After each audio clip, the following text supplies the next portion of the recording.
I think it would be more appropriate if you lot were out on the beat rather than stood around here reading about crime, wouldn't you say? That bloody photo's on the front page of every newspaper in town. Despite the fact that Mr. Tucker was no longer a part of the constabulary at the time of his death. Well, Tucker was one of us at the end, and he paid the price for it. It's time for Petrucci to talk. You're going to interview him? No, you are. Sir, I have interviewed Mr. Petrucci every day this week. He will not be telling me anything about Mr. Kerr or about Constable Tucker's death. Well, you will today.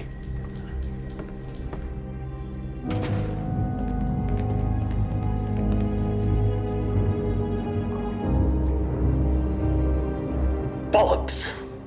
The thing about having an Irish husband, well, it's just how stubborn he is. The other night, I asked him to take me to dinner, and you know what he said? Oh, sure, I don't go out with married women. I mean, don't misunderstand me. I'm glad for his devotion, but a girl's gotta eat. Speaking of which, I'm about to join my lovely Frank and do just that. Thank you, you've been grand. That was wonderful, Mrs. Ryan. Oh, call me Kira. Mrs. Ryan is Frank's mother, and she's, well, it rhymes with... Don't finish that sentence.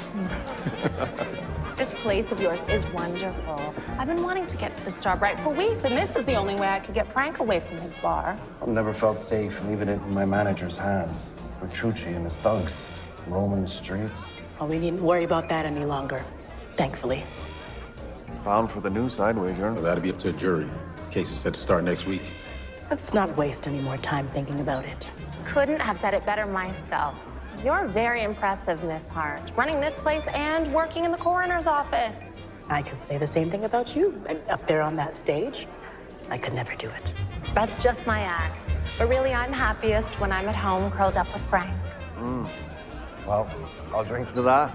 Sláinte.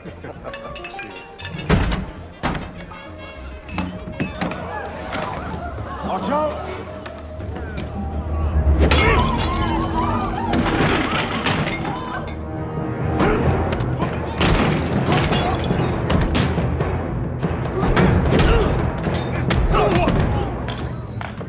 Get out of here! Get out of here!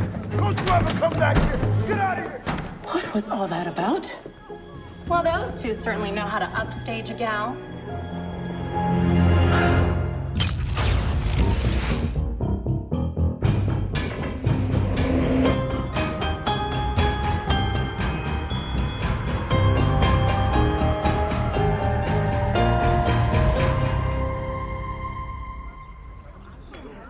Were they looking to rob the place?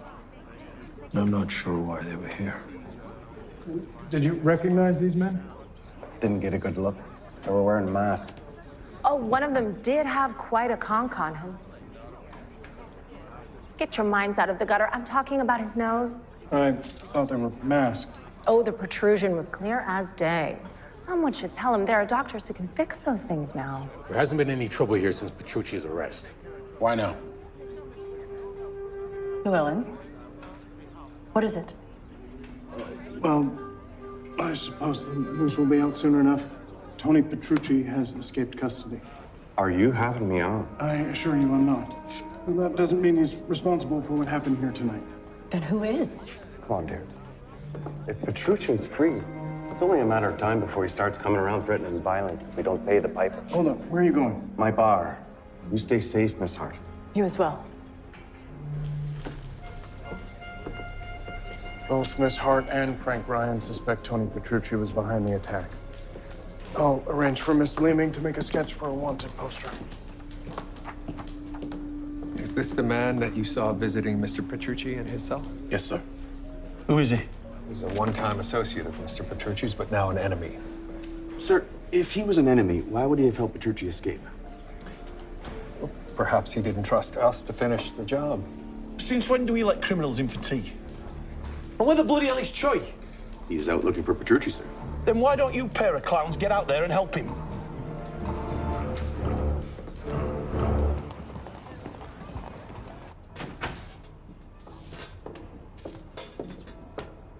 You're here early? Wanted to get a start on cleanup.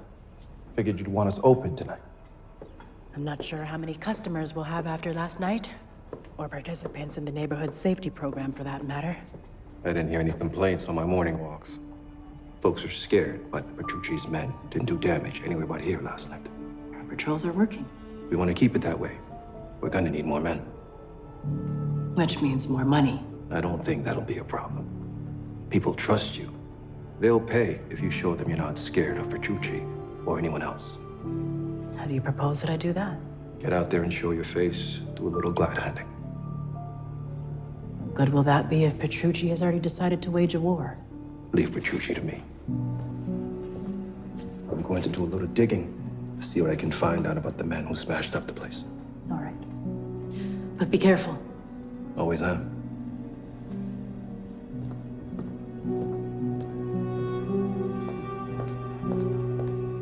Petrucci's escaped custody. Good morning to you too, Mrs. Crabtree. Petrucci's trial starts soon. I can't have another case fall apart. I want him in custody as much as you do. And you expect to find him here? Don't be smart. I'm sorry, I don't mean to be so...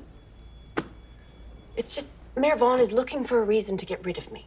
Vaughn wants rid of all of us. He's been preaching cutbacks ever since he got into office. Well, I don't want Petrucci's escape to be the reason he's looking for it. Petrucci will be in custody in time for trial. You have my word.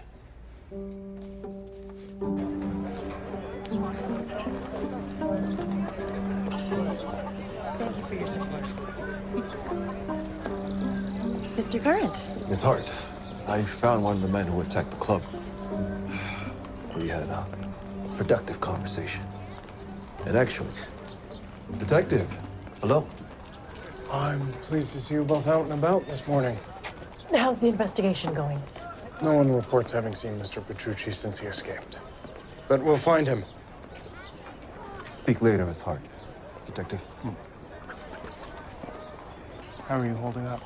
I'm worried, Llewellyn, that things have been good lately. People are finally feeling safe. Violet, dear. So sorry to hear about what happened at your club. Thank you. No, thank you for everything that you're doing for our community.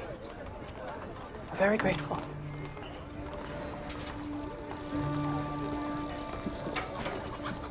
Everything you're doing?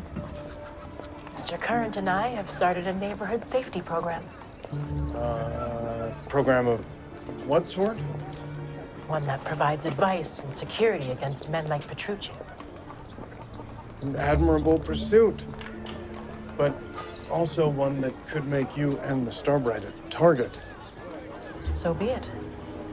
I will not back down from protecting my neighbors. Good day, Llewellyn.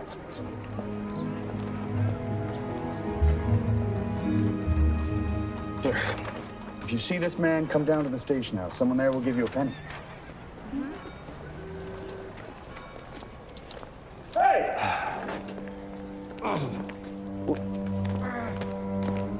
What happened here? Petrucci, huh? You've seen Tony Petrucci? Didn't see him, no. But name someone else who would do something like this in broad daylight. Exactly. Come on, you.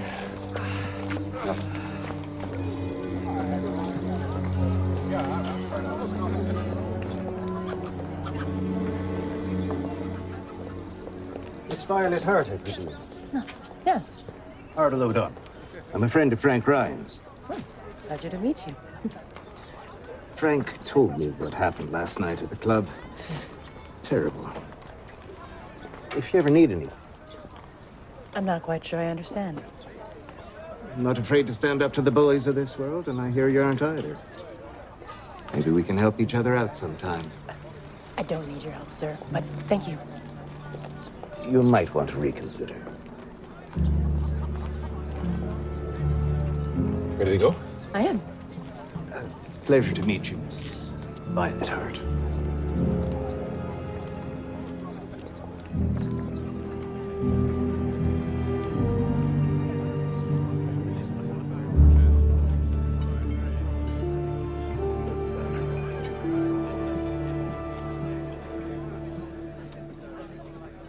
You busted Petrucci out?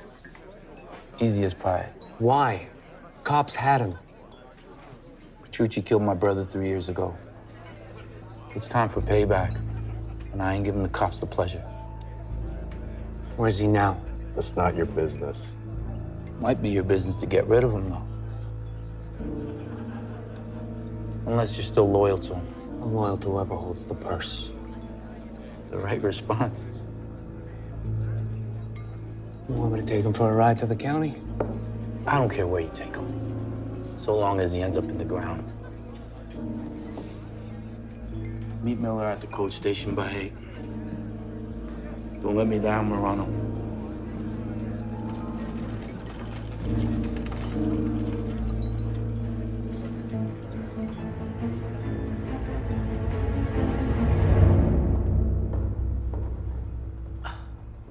It's like nothing even happened in here.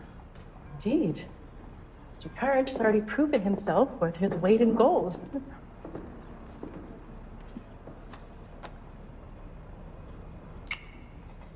What was that for? Thank you for suggesting that I hire a manager. Well, I'm glad to have helped. Well, I do wonder if it was enough. What do you mean? After last night, I think it might be best if you sold this place. Did you hear that? No, stay where you are.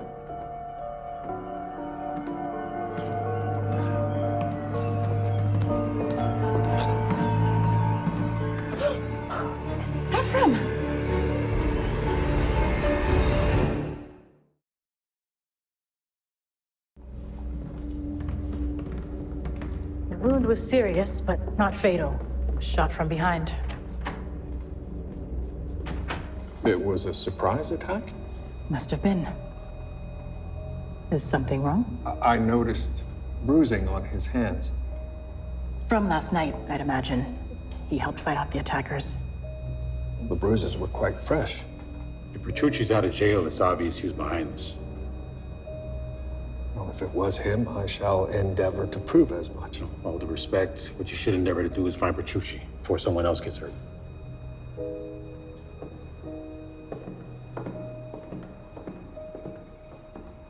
He was in rough shape, but he just let him into the bar to patch him up himself, I suppose. Gentlemen, any developments in the search for Mr. Petrucci? Nothing, as far as I'm aware, sir. Well, he's making his freedom known, sir. Frank Ryan's bartender was beaten on his way to work today. By Petrucci? Mr. Ryan sure seemed to think so. Did he see Petrucci inflict the beating? No. Maybe the bartender saw something. He didn't have much to say. He was barely conscious. You took Mr. Current's statement last night after the attack on the Starbright Club, correct? I did. Did you happen to note if he'd sustained any physical injuries during the attack? None that I saw, sir. Are you thinking Mr. Current could have beaten up Mr. Ryan's man?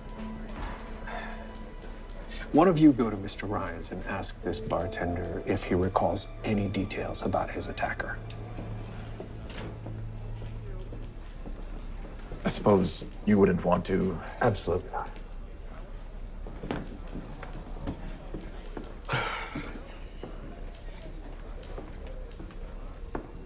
Is something wrong, Constable? No. No, sir. I'm fine. You're worried about an awkward encounter with young Miss Ryan?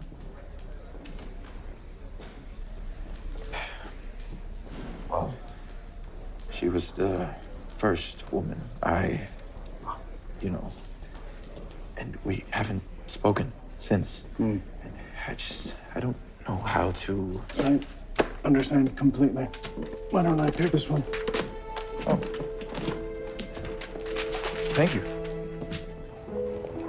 Nice night for a ride, boys. Wouldn't you agree, Petrucci?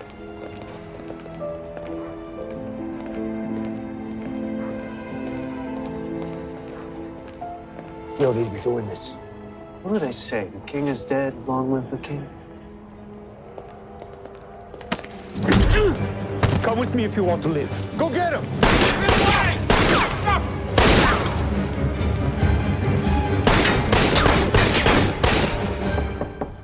How's Mr. Current faring? We'll know more in a few hours. But I suspect that's not why I'm here. No. I'm trying to find out if your club has had any trouble with the Irish as of late. The only person we've had trouble with is Tony Petrucci. Very certain. Quite. Just last night, we hosted Frank Ryan. His wife gave a lovely performance. What about Ardell O'Donnell? You're familiar with him? Newly so. I met him earlier, and he gave his sympathy for the attack on the club. Mr. O'Donnell is the head of an Irish gang out of Quebec. They've been attempting to gain a foothold here. I see.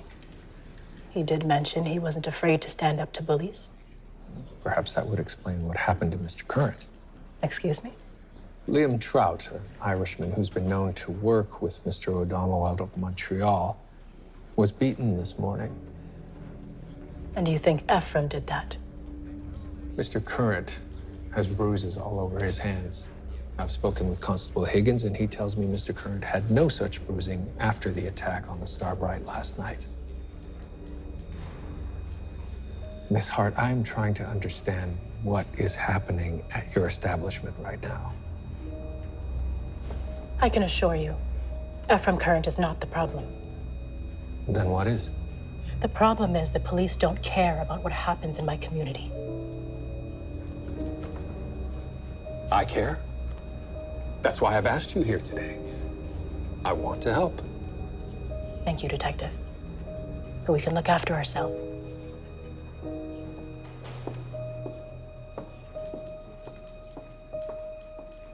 What's all this? Bloody Vaughan. He wants a report on all inefficiencies and redundancies at every station house across the city. What about Petrucci? We're out there looking. Vaughn wants this done now while there's a gangster on the loose? I know. It's almost like he doesn't want us to find Petrucci, isn't it? Hello, Thomas. Oh, I brought you something. Oh, you're a love. I'm sure there's enough for you too, Mrs. Crabtree. Oh, well, I wouldn't say no. I get ravenous when I'm stressed. I made it fresh this morning. Brackenreed? I got him. Petrucci. We were right. Michelangelo broke him out of jail, but not so he could reclaim his position. Then why did he do it? He wanted to kill him. Bloody hell. You'd best bring him into the station house just to be safe. He won't be safe with Colangelo's men on the streets. I know where Colangelo is. They hang out at Antonio's. Round them up, then I'll deliver him. Good news? Right then, let the dog see the rabbit. Have a seat, Mr. Trout. What is it you're wanting? Just hoping you can tell me more about what happened this morning. It's not much to tell. Walking to work when someone jumped me. Came at me from behind. So, you didn't recognize the man who beat you up? He hit me from behind. Didn't say a word. What did his shoes look like? Taking the piss? Might be useful. I've had enough of this.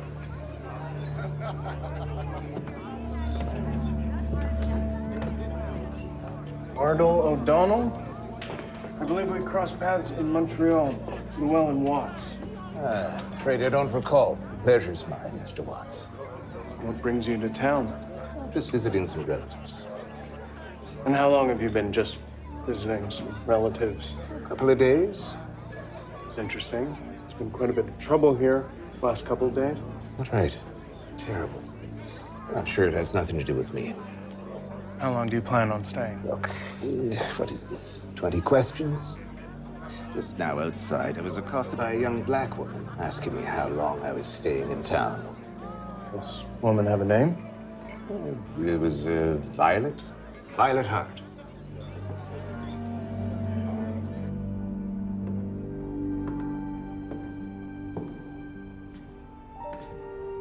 Everything all right? I think you're right. I ought to sell this place. I should have said that. I was worried. Yes, as you should have been. I was just too naive to see it. Violet, you're worrying me. Please tell me what's going on. Everything that's happened here in the last 2 days is my fault. If I hadn't started the neighborhood safety program... The program is helping me. It got Mr. Current shot. How's that? After the attack, he said we have to show our strength. What did he do? He He beat one of the masked men so badly it got him shot in return. Well, that was Mr. Current's decision, not yours. And if the police hadn't let Petrucci escape in the first place... It wasn't Petrucci. It was Ardell O'Donnell. Who? According to Detective Murdoch, he heads an Irish gang in Montreal, and he tends to expand. I don't think I have it in me to fight it. Violet R. You are the strongest woman I've ever known. You can do anything you put your mind to. Petrucci got away. Yeah. How? We got jumped. Idiots. Maybe give me a couple of men that could shoot straight next time.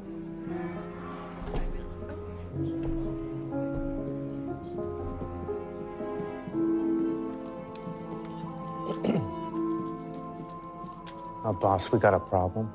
Toronto Constabulary. Keep your hands where we can see them, gentlemen.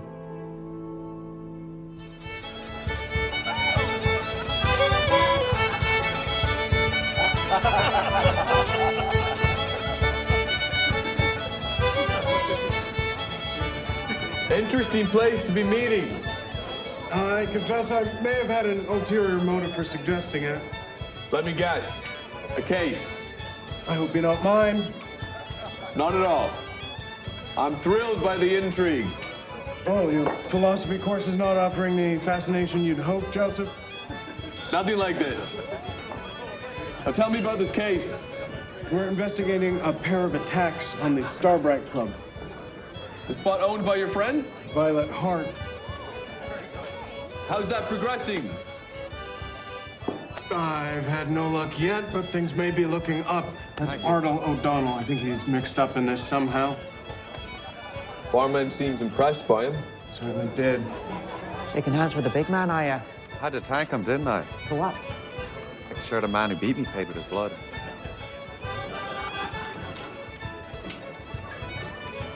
I know that look. I will make this up to you, I promise. Oh, I'll make sure of that.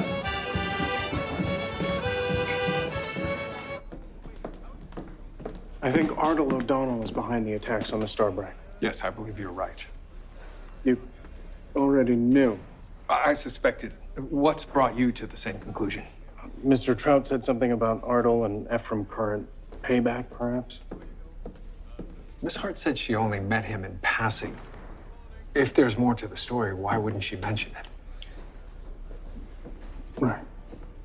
Watts, if you have more insight into this, now would be a good time to tell me.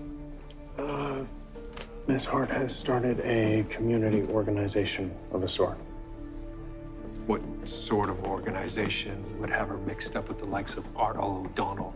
One that seeks to protect her neighbors from men like him and Tony Petrucci. We can look after ourselves. I'm sorry? It's something Miss Hart said to me earlier. Do Miss Hart's neighbors pay her for this so-called protection? I couldn't say for sure, but I did see something changing hands. Could you please set up an interview with Mr. O'Donnell? Of course. Where are you off to? I fear Miss Hart has gotten herself mixed up in something she can't handle. Love what you've done with the place. Well, it's better than a nasty damp cell.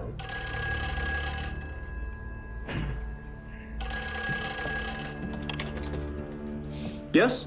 We've got Colangelo and his men. I see. So bring him in. Will do. What was that? Colangelo's still on the loose. I'll have to keep you here.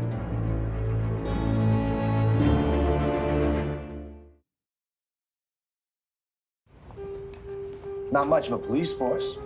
First, Colangelo steals me from my cell, and now you guys can't catch him. I did save your life. You mind? Please. Still, the rest of them are junior league.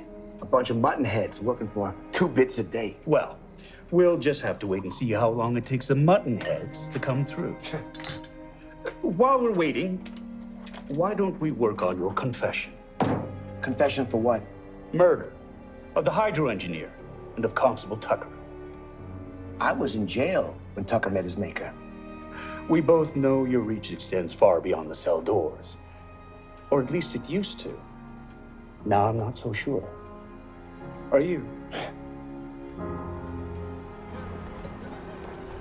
Have you been able to arrange an interview with Mr. O'Donnell yet? Not yet. No one's seen him since he left Ryan's last night. His heart? Also unaccounted for. It's strange. I agree. Perhaps we should. What is it, Henry? The body's been found in an alley near the Starbright Club. I'll get my coat.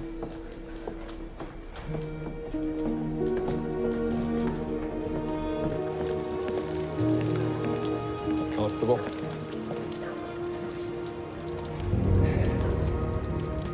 That's Ardal O'Donnell. There's no apparent sign of injury. And yet I think it's unlikely the man died of natural causes.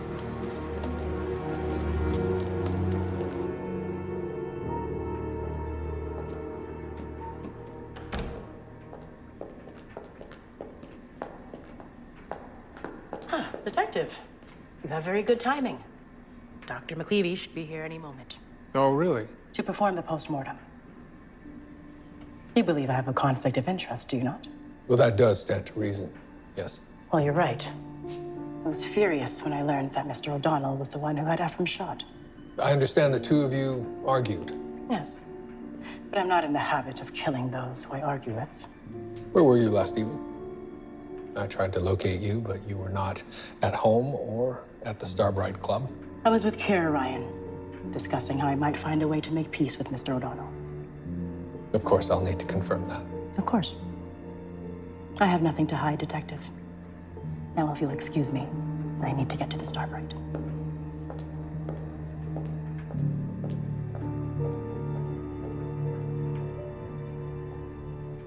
Would you like some more? I'm all right. What do you think? It's not the worst I've ever had. What's it called? Pulgogi. What the hell kind of name is that? What the hell kind of name is rigatoni or cacciatore? What are you trying to say? I'm saying it sounds a hell of a lot better than boiled meat and cabbage. You got that right. I know you have friends in high places, but what makes you so sure that they're going to help you out of this spot you found yourself in? Easy. I'll scratch their back, they'll scratch mine. We both know there are different rules for men like you and I. We are not the same. Oh, I think you'll find we are, at least in ways that matter to a man like Chadwick Vaughn. What do you mean by that? Men like Vaughn are never going to see us as equals. If we're useful, they'll humor us. If not... It ain't like that. It is like that. You know why I became a cop? Not really, but I'll sure you tell me. Shut up. It's because I wanted people to look up at me, not down. Plenty of people look up to me. Yes. Just none that matter. What's going on? Stay here.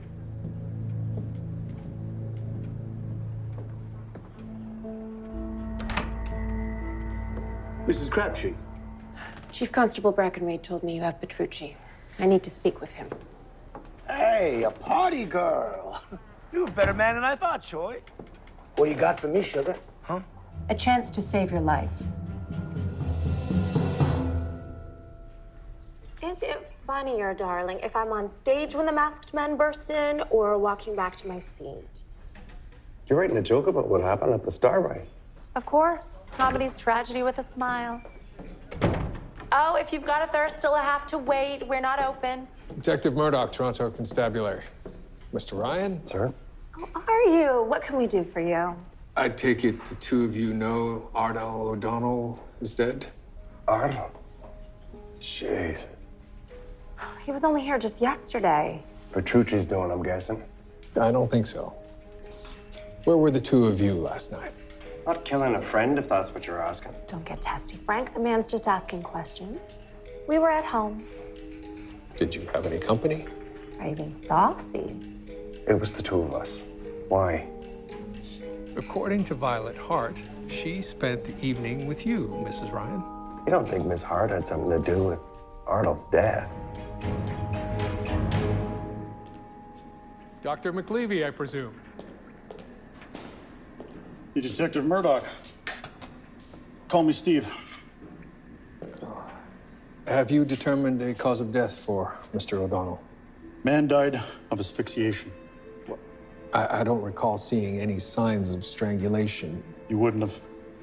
His diaphragm ceased to function, but not from any external means. He died of natural causes? Didn't say that. Have a look at this.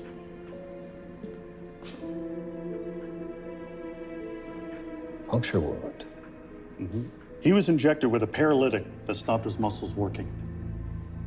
Any idea what type of drug was used? Curare. You're familiar with it? No, but Miss Hart is. Curare. That's unusual stuff. Who did you sell it to? The last person I sold any to was you, Miss Hart. She admitted buying curare. She didn't deny it. I find it difficult to imagine Miss Hart is responsible for this. What do you think, Murdoch? You had a bee in your bonnet about it at one time. The fact that Miss Hart has procured curare in the past doesn't prove anything. But I would be interested in knowing if she's done so recently. What about her alibi? Kira Ryan denies seeing her last night. And you found Mrs. Ryan credible? I've confirmed her account with her husband, as well as another resident in their rooming house who attested that she was home all evening. I'm fond of Miss Hart, but if she had a hand in this... then she will have to face justice. A deal. Who are you people? I'm a Crown attorney. And the one who's going to be trying your case. There's no case. There's no deal. I'm the one going down for this. It doesn't have to be that way. Just testify that Chadwick Vaughn put you up to the killing of Timothy Kerr. You say that, and you live. Are you for real? You're an Oriental. I'm Italian, and she's abroad. No one's gonna listen to us. Just tell us anything you know about Chadwick Vaughn. Only he's the mayor of the greatest city in Canada. A real prince among men. And the man who ordered you to kill someone. You say that in court, and maybe you don't die. If I say that in court, I do die. There's no maybe about it. This might be your best chance. Mrs. Crabtree is one of our finest attorneys. Are you listening to me? Those people that used to work for me, are trying to kill me. I'm not afraid, but I'm not gonna say anything against Chadwick Vaughn. We'll support you. I will lay charges against Chadwick Vaughn if you just admit... What do you think? About what? You think that if I take the stand and tell the world that Vaughn ordered me to kill someone, that a judge, someone that Vaughn breaks bread with, is gonna take my word over his? It's your best chance. My best chance is to say nothing. I'm sure Vaughn won't let me do time. When are you going to get it? Men like Vaughn don't give a damn about people like us. You've outlived your usefulness. Fight back. It's not going to happen.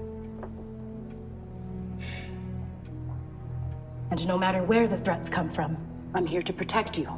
I want all of you to know that if you need anything, you can come to me.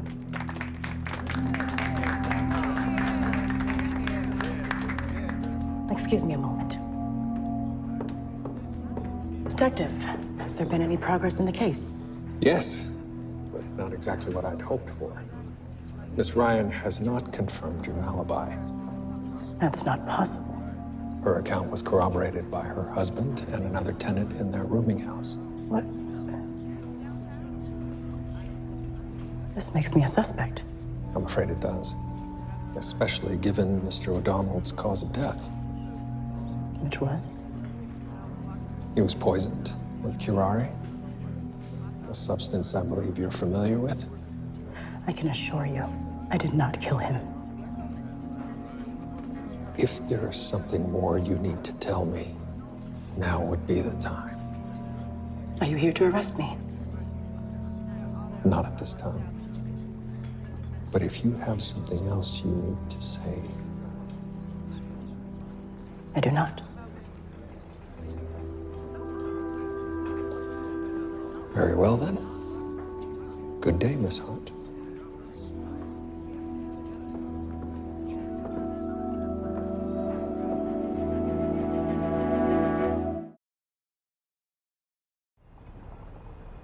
If I don't find a way to prove my innocence... Then you'll have the most devoted lawyer defending you. Thank you, Isaiah. But we can't let it get to that point. What should I do, Llewellyn? The best course of action is to find a way to refute the evidence. There's no denying you had motive. What about this curare? I haven't been near it in years. But you don't deny having procured it in the past? All right. That leaves your alibi. You say you were with Kira Ryan? I was. Detective Murdoch is searching for others who may have seen Mrs. Ryan leaving her premises that night. Hopefully he'll have some success. What I don't understand is why she would lie. Could she be defending O'Donnell's real killer? If you take the blame, whoever actually did it goes free. That's good thinking. Perhaps I should interview her again. If Kira knows anything, she's not going to tell it to a police officer. What else can we do? I'll talk to her. I don't think that's a good idea. No. It's worth a try. You think you could have her here in an hour? He's not going to talk, is he? I don't think so. Let's go, Petrucci. Where? Back to the station house. But what about Colangelo's men? We arrested them hours ago. Maybe you'll end up in the same cells. You lied to me. I gave you a chance to save yourself. A chance you obviously weren't interested in taking. So now we'll leave you to your fate. No, wait. You promised to keep me away from Colangelo. Depends on what you say. Chadwick Vaughn told me to shut that Kerr fella up, and I did. But I didn't have Tucker killed. He was a mutt, but I don't know, I kind of liked him. So who killed him? For my money, it was Colangelo. And you're willing to put all this down in writing? Don't be stupid. Telling us means nothing if you won't testify. Well, that's your problem. You want to take down Vaughn and Colangelo? You have to do it on your own. Take me back to the cells. Oh, I must get the name of your cleaning lady. It's like nothing ever happened in here. No, plenty has happened. I heard about your barman. How is he? Why did you tell Detective Murdoch we weren't together last night? Sorry, love. I just didn't want to be messing with the police. Could hurt my public image. They think I killed O'Donnell. They'll come to their senses. Ardell had nothing against you. He attacked my club. That could have been about anything. Well, what could that have... Frank. What about Frank? The attackers came straight to our table. I assumed it was for me at first, but perhaps I was wrong. Don't be daft. Frank was helping Ardell, introducing him around. Because he's the heart of the Irish community here. Maybe O'Donnell felt threatened. Is that why you lied? To cover for your husband? Please, Frank's no killer. He won't even carve the Christmas ham, gets me to do it. So it was you then?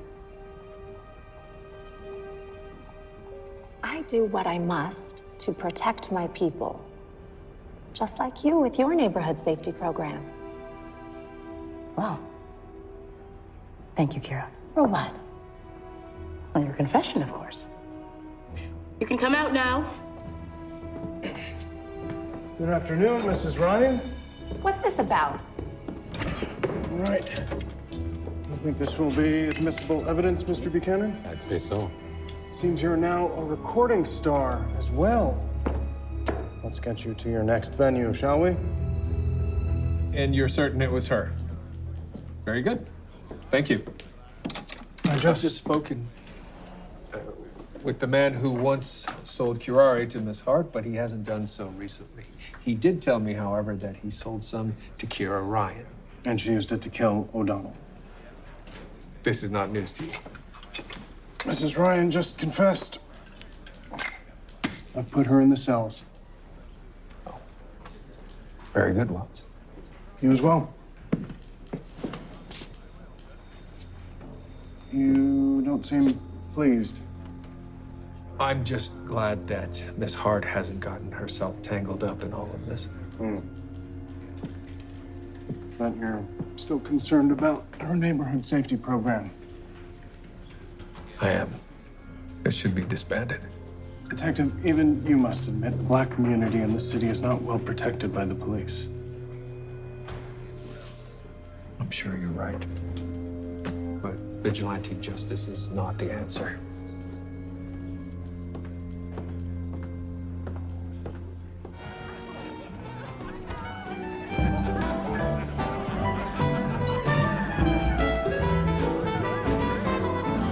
Forget the makeup and roll up your sleeves. The pursuit of happiness. detective. What can we do for you? The investigation into Ardal O'Donnell's murder is closed. I'm glad to hear it. As am I. Very glad. Is there something else? There is. Miss Hart, I was hoping we could speak in private. As you wish. Thank you. I'm hoping to convince you to put an end to this program that you've been running.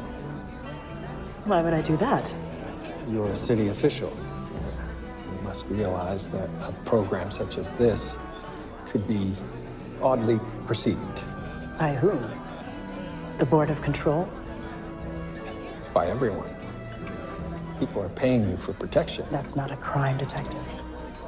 No, it's not. But as city coroner, you are paid by the public and have a public profile. A profile that is worthless if I'm not giving back to my community. Miss Hart, Violet, I have no horse in this race, truly. I consider you to be a tremendous asset in the city coroner's office, and I would hate to lose you because of the appearance of impropriety. I don't give a damn about appearances. I am an asset to the coroner's office, a valuable one. But I'm more valuable here. So what are you saying to me?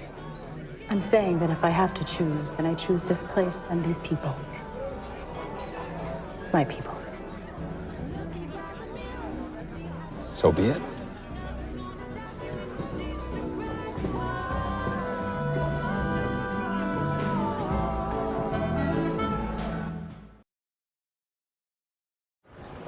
So he confessed to all of it, verbally, but he refuses to write a confession. Or testify in court.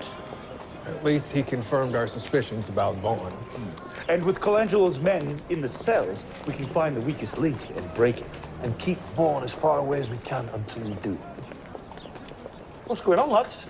The doors to the station house have been padlocked? Padlocked? Why? I hoped one of you might know the answer to that question. They don't. But I do.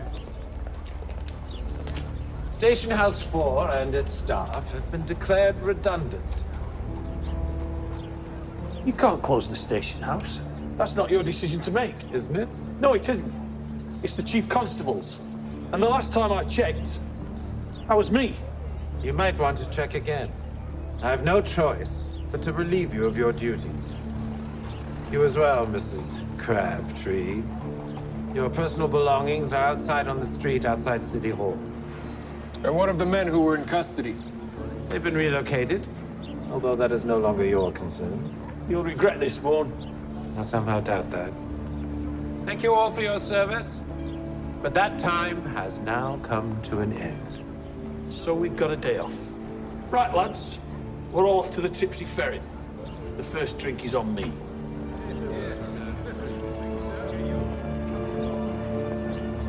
This isn't over, Vaughn. I think it very much is.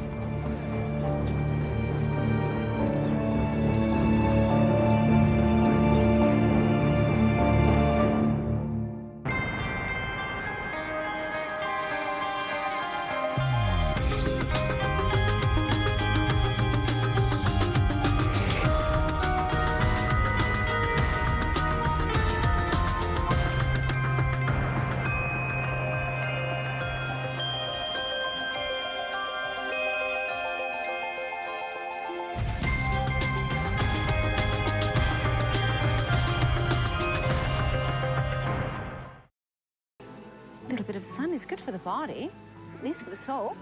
What if Susanna gets too warm? Well, then we'll move her.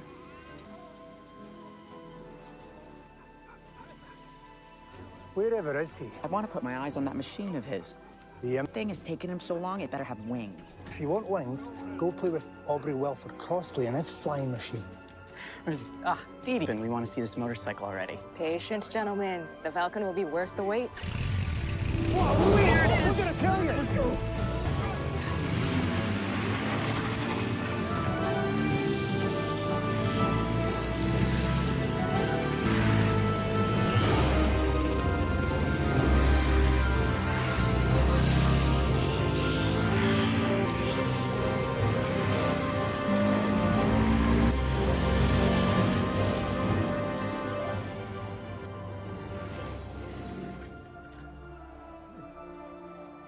received a letter from Harry this morning.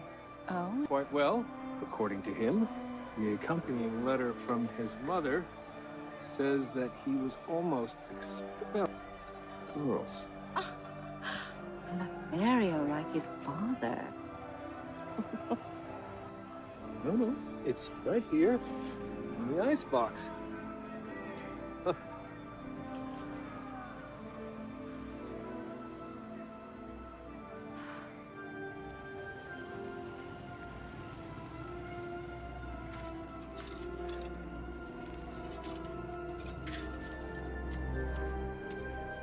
Where did he go? Look. Ellsworth? Ellie? No. It can't be. God. He's dead. Oh. Well, it's sooner than I would have hoped, but Susanna was bound to see her dead body eventually.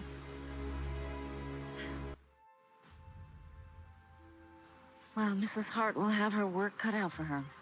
Significant injuries to the body.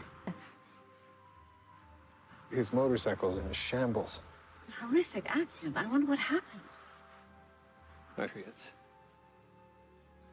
Ellsworth Drummond. The man was a legend. In what sense? In every sense. He lost these last 2 years. A recluse and a genius. How did you know him? We know his wife. She's a member of our motoring club. Where do you go? We don't go anywhere per se. We just go. For fun. Today, Dee Dee called us round to see the Falcon. Falcon? The motorcycle her husband's been working on. It was fun run. Well, alas, Reddy, it was not.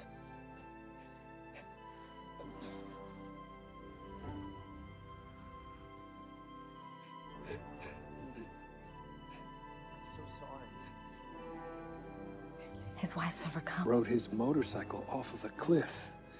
There were no signs of braking or swerving. You think he did it intentionally? Unique way to take one's life. Did she say anything that would indicate he intended to do something like this? Not at all. Save his life, she said.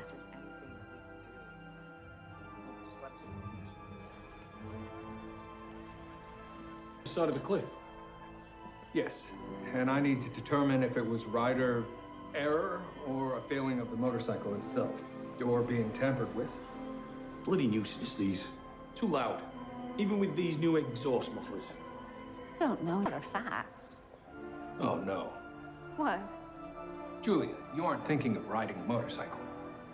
Not very late. Are you two telling me what to do? Damn right we are. No. It's just... the case proves that. Well, yes, if you ride them off a cliff. So what about the brakes? Unfortunately, the damage is significant that I am not familiar with. Well, by all accounts, it's a revolutionary design. Which I need to learn more about. For years. It was perfect. He was sure of it. Who besides Mr. Drummond knew of the Falcon's design? There was an article about it in Popular Mechanics. Oh, what did the article say? It was only if Ellsworth wouldn't let the rider so much as lay eyes on the Falcon. He was so careful about his designs being stolen. Well, surely He trusted me, yes, but I'm hardly a motorcycle builder. I know nothing about the Falcon's designs. There's my whole world now. Yes, I'm terribly sorry for your loss. Thank you. Look in his workshop. Of course. What are you hoping to find? Parts, drawings, anything that will help me understand hopes of understanding what may have gone wrong. When did this happen, Mrs. Drummond?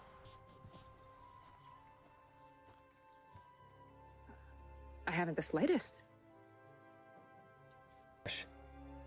It seems as though someone has broken in.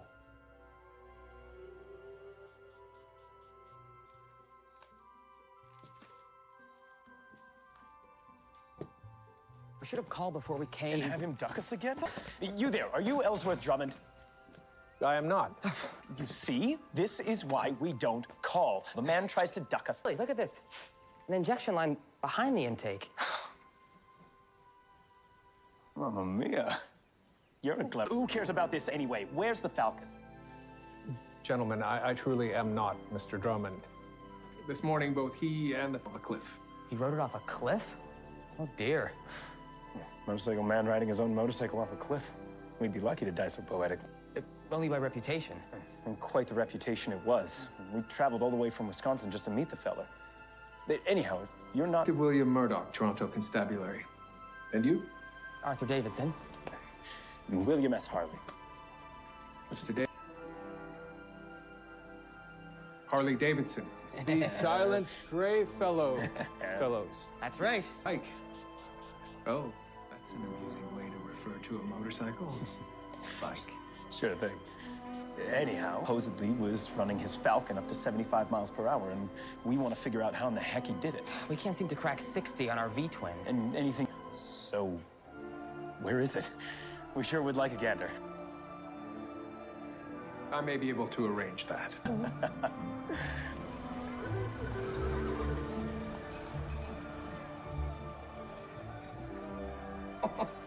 Boy, it's beautiful. It's a mess. I need your help. I need to determine when Mr. Drummond and the Falcon went off of that cliff. What do you need from us?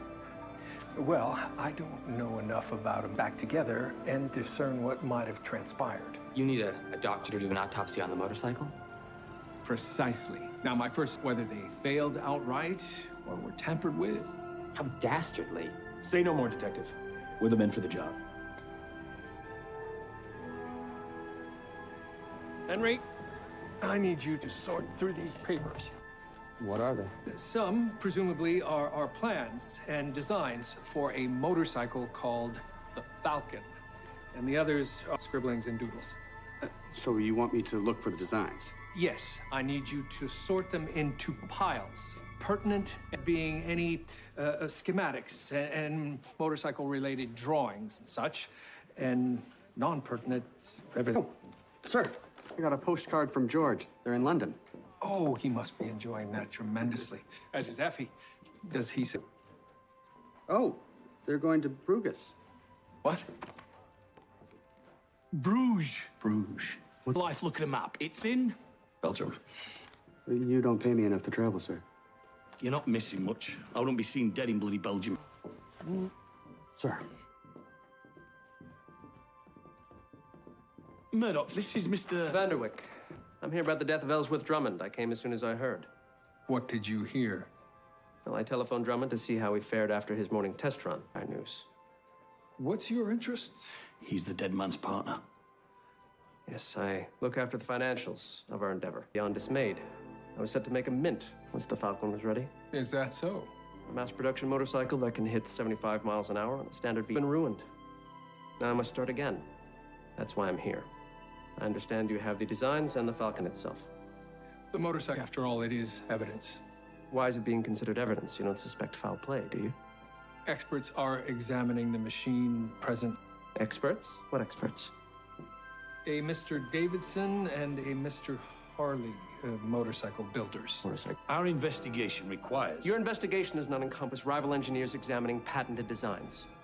I will have my property returned to me forthwith. Mr. Vanderwyck, have a seat. We will ensure that only members of my station house are looking at your motorcycle. Isn't that right, Murdoch? Thank you. You don't have any scotch, do you? Excellent idea. Gentlemen, I'm afraid Detective, there you are. Now, look here. The brakes. Except they've been smashed to pieces along with everything else. No sign of tampering. Not at all. But there is something else. The accelerator. There's a rather ingenious little latch, freshly welded on here. What does it do? Well, so far as I can tell, if the throttle bypassing the braking system and locking the accelerator. Locking the accelerator wide open. That's right. Be able to slow down at all. It would keep him riding at full speed until he went flying over a dang cliff. Mamma mia. This latch, is it something simple? Well, the latch itself is simple, but to install something like this would require an intimate knowledge. So whoever did this knew a lot about motorcycles. Thank you, gentlemen. I'll ask you to stop inspecting the Falcon at once.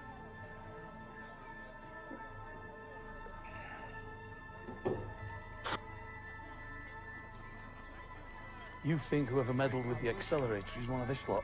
Whoever it was had a detailed knowledge. From what I understand, that's a very small community here in Toronto. I still can't believe he didn't so much as swerve. Maybe he was going so fast. Julia? William, what are you doing here? Well, what are you doing? Buying a motorcycle. Are you sure that's wise? Oh, William, come on, it's just a bit of fun. Did you know I'm in Canada? Is that so? I happen to hold the current record, yes. The Falcon smashed your record in its first, not for long. No one even saw that test run. It's only a matter of time until you're completely forgotten, Coulter. Boy, sit down, Jock. Mr. Coulter, is it? Am I to understand that had the Falcon not met its end, you might have... We'll never know. Of course he would have. Mr. Coulter, please remove your glove. What's going on, William? And they cut themselves on some broken glass. That someone likely sabotaged the motorcycle, which led to his death. You can't think I had anything to do. Please remove your glove.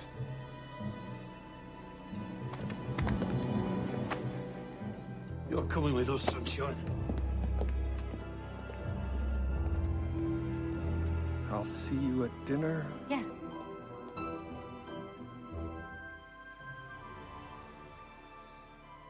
I broke in. Yes. Yes. But I didn't kill him. He was going to break your speed record. Supposedly. That's why you broke in. I put sand in his gas tank. Yes. What? Why? To clog the intake.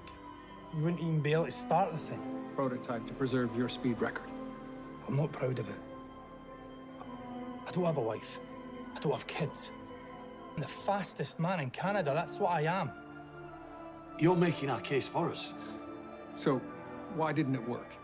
All accounts, the motorcycle was running in top form prior to the accident. Well, he must have heard me break the glass. I heard him coming towards the... I imagine he flushed the engine.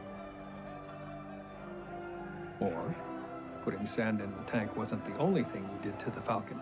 Meaning you could also have installed a latch on the accelerator, which would have been just as effective in ending his demonstration run. Well, I suppose I could. I would go to great lengths to keep my record. But I wouldn't kill a man. Not particularly, but until we have more evidence, it's impossible to... Gentlemen. Who are you two? Oh, the Arthur Davidson, sir. Motorcycle builders. And what are you doing in my station house? Sir, these are the two young men who helped to identify what had... They appear to be going through Mr. Drummond's papers. We just wanted to have a look. You can't blame us for trying. When it comes to motorcycles, we really are... They call us. Now you've had a good shift, eh? Off you trot. Yep. Higgins, what are you doing? Inspector told me to sort through them. And this is your sorting, is it? Yes, I'm finished. You're the one who told me to get a map. You've sorted this into 3 piles. Yes, sir. Pertinent, non-pertinent, and very non-pertinent. What's very... A dozen copies of the same letter, sir. What's in the letter? I don't know. I was looking for designs and schematics, not reading. Oh. Huh.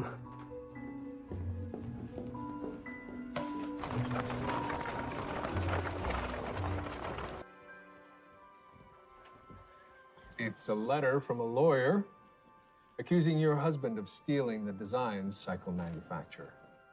Well, that's ridiculous. What manufacturer? The attorney does not discuss. He does demand that your husband cease all work on the Falcon effective immediately. This is the first I've heard of it. Mr. Vanderwyck. Yes, I've seen it. It's poppycock. You claim the design. Of course. Drummond spent years building that machine. It's an incredible achievement. It was set to revolutionize the market. Whoever's behind this is simply jealous and afraid. Yes, I responded to the first letter. What was your response? Poppycock. All subsequent letters were ignored. It was harassment by whom? By Esterholt, of course. Who? Bertram Esterholt. Drummond's partner from years ago. Esterholt liked to cut corners. The two of them had a falling out. He was left behind. I never sent no letter. Then who? Where were you at 9 a.m. this morning? At home sleeping. Can anyone confirm this? I'm a bat rode himself off a cliff, didn't he? We have reason to believe someone tampered with his motorcycle. Whoever it was had... I haven't touched a motorcycle in 2 years. Hadn't heard from Drummond in that time either, till last night. You spoke to him last... About the Falcon being ready. You know, his dream was made real. He even invited me to come see the demonstration run. Nothing but amusements. Did you attend the demonstration? No. Well, Ellie just wanted to shove it in my face, see the man again. Seems you may have gotten your wish. Esterholt seems convincing motorcycle than the man who claims to have designed it himself. And if he didn't write that letter, then who did? Precisely. So I've decided to buy a motorcycle. Julia, are you quite sure? Of course. So careful. McAdam is terribly unforgiving. And if you were to fall, if one were to fall and hit, consider protecting themselves. Perhaps a helmet. William, one can injure one's head falling off a horse or a bicycle. Well... Oh, William, these motorcycles don't even go that fast. I mean, except for this one, of course. Yes, the twin is capable of reaching 75 miles per hour. It's simple physics. The energy output is limited by the size of the engine. It's only... Perhaps it has something to do with the fuel? It's a gasoline engine. The fuel can only... Unless the fuel was adulterated. Julia, you are a genius! Oh. Am I? Yes. First, I'll have to. Sir, Mrs. Hart is requesting you in the morgue straight away. It was quite a mess you left me with, Detective. Yes, I apologize for the state of the corpse. It certainly kept things interesting. It's closed. What have you learned? Well, there's nothing to suggest cause of death other than blunt force trauma. Consistent. Indeed. Although evidence of any other trauma sustained before the fall could have been obliterated. The skin ruptured in several different places and many... Making your job difficult, I would imagine. Beyond difficult. I attempted to gauge algor mortis, but just as a to puncture the crust, a compromised body cools at a different rate than an intact one. Why are you trying to establish algor mortis? We know... Strange thing about Mr. Drummond here. As I worked on the body, I realized rigor never set in. Well, that is strange. There's no going over the cliff and the time that he arrived here. Certainly not. And calcium levels in the muscles should not have been affected by blood loss. I began to believe something was amiss. So I took a closer look and I found something quite interesting. Putrefaction. 2 spots at less than 6 hours. My estimate is this man died between 8 and 12 hours. So he was dead before he went off the cliff. Earlier and dropped his body at the bottom of the cliff. Yes, sir. Meaning whoever was riding that motorcycle was not Mr. Drummond. Then it was the killer. 40 of our suspects were all there. They saw the Falcon being ridden out of the garage and eventually off the cliff. So the bike went over... All the latch on the accelerator so that the motorcycle's throttle would remain engaged and allow him to simply send it off. And Buzz did not want us to find that latch. So, they killed Drummond, then set this up to make it look like it was an accident. Could not have been any of the members of the motorcycle club. They were all there and accounted for. Precisely. Although, whoever was riding that with one of them... What makes you think that? Well, sir, if Drummond was killed the night before... How... Let's speak to the widow. Someone killed him hours before? That's right. And you would have known about it. You're talking about? He's your husband. You didn't see him that morning? No, he was in his workshop. Surely. He spent all night in there, preparing for the demonstration. I swear it. He did it all the time, working through the night. The night before his big test run. It never even occurred to me that... Mrs. Drummond, you must admit that this story is difficult to believe. Story? What story? Absolutely mad. You're lying. I'm not. You didn't even recognize your own husband on that motorcycle. I don't understand any of this. When did you last see your husband alive? Supper. I think.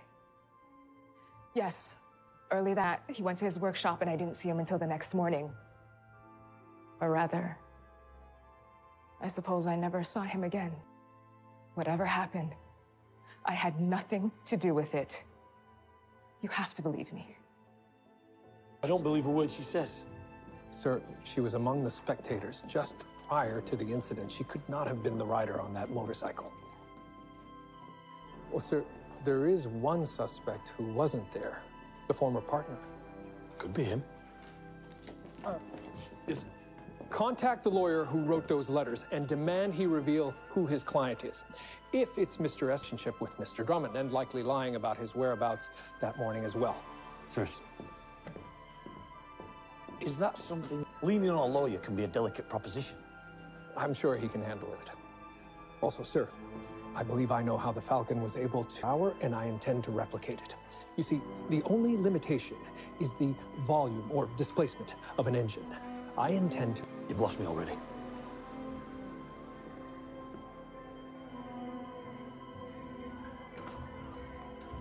Why on earth do you need laughing gas? It's quite fascinating, actually. I realized that the speed at which fuel gets... But I have to get back to the clinic. Don't have too much fun without me. I make no promises.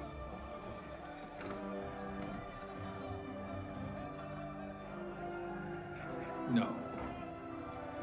Sir, I found out from the lawyer. It was Harley and Davidson. Why'd I have to do all that work then? I came across something very interesting.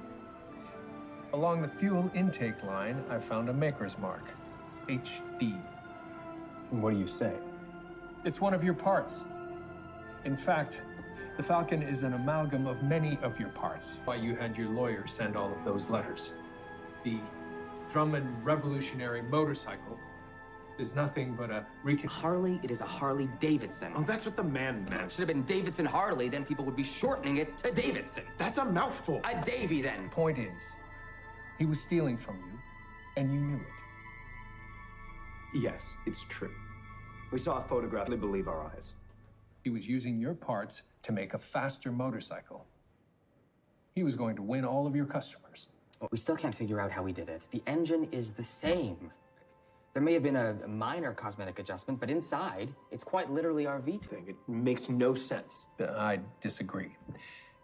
It is possible for the same engine to make more power. Fuel. To what? The engine runs on gasoline. Yes, but with an additive, can burn the same fuel faster. I suppose, in theory. Nitrous, it forces more oxygen into the fuel. The result is a motorcycle that runs on highly oxygenated gas. I call it hog. Now that's a good name for a bike. A hog would run faster while using the same component parts. It would burn in the blink of an eye. Who is going to buy a motorcycle when its gas is gone in 60 seconds? Not to mention the noise. The Harley Davidson Bella. Now, we want everyone's grandma riding Davy's detective. Oh, give it up, Artie. And anyway, all that fuel igniting at once, Yes, but at the time that the Falcon was sabotaged and Mr. Drummond was killed, all you knew parts and was about to outdo you. That's motive for murder. We didn't. I checked with your hotel. You arrived in Toronto in Drummond's workshop. If you had traveled all this way to meet the man, why wait 24 hours before making your first visit? All right, we did go there the day before. Artie. What? We didn't do anything wrong. Well, look, Drummond... Maybe he was. And maybe you're lying. Perhaps you met up with him, or both of you killed him. We didn't. We didn't come to confront him. We already had an arrangement. What kind of arrangement? He was making his bike go so fast. He was going to sell it to you. Not him. His partner. Mr. Vanderwick. He said he was tired of the production. We can show you the correspondence that proves it. He wanted to sell us the device, the designs, the whole shebang. If Harley and Davidson are to be believed, Drummond's partner was about to sell the business out from under. This Vanderwyck was in Buffalo when the murder happened. So if he's lying about that, he could be the man on the motorcycle. He sent the thing over the edge and then flung Drummond over after it. Or perhaps he threw Drummond's body over the cliff. Look who he's with. Dee Drummond.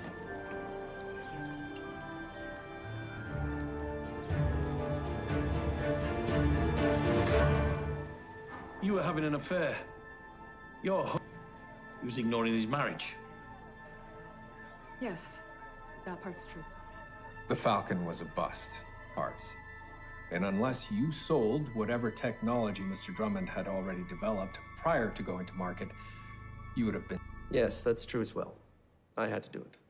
But when you told Drummond, he refused. Is that what happened the night he died? Dear God, no. I never told him. I swear. You got it all wrong. We were having an affair. Obviously. Any mistruths we may have spoken. Mistruths? You lied. You killed him. No, you don't understand. You got all of your friends together who knew about the Falcon. But what you were really doing was staging an accident in order to cover up the real... Like him. Got on his motorcycle and sent it sailing over the cliff. Where presumably Mr. Drummond's body had already been thrown. How could you... What you propose is simply not possible. Dee Dee was there when it happened. There's no question.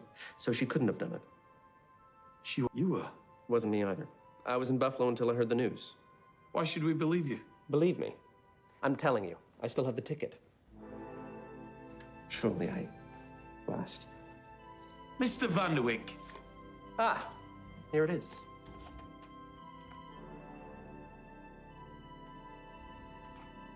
Timed, dated, and punched. I checked with Union Station.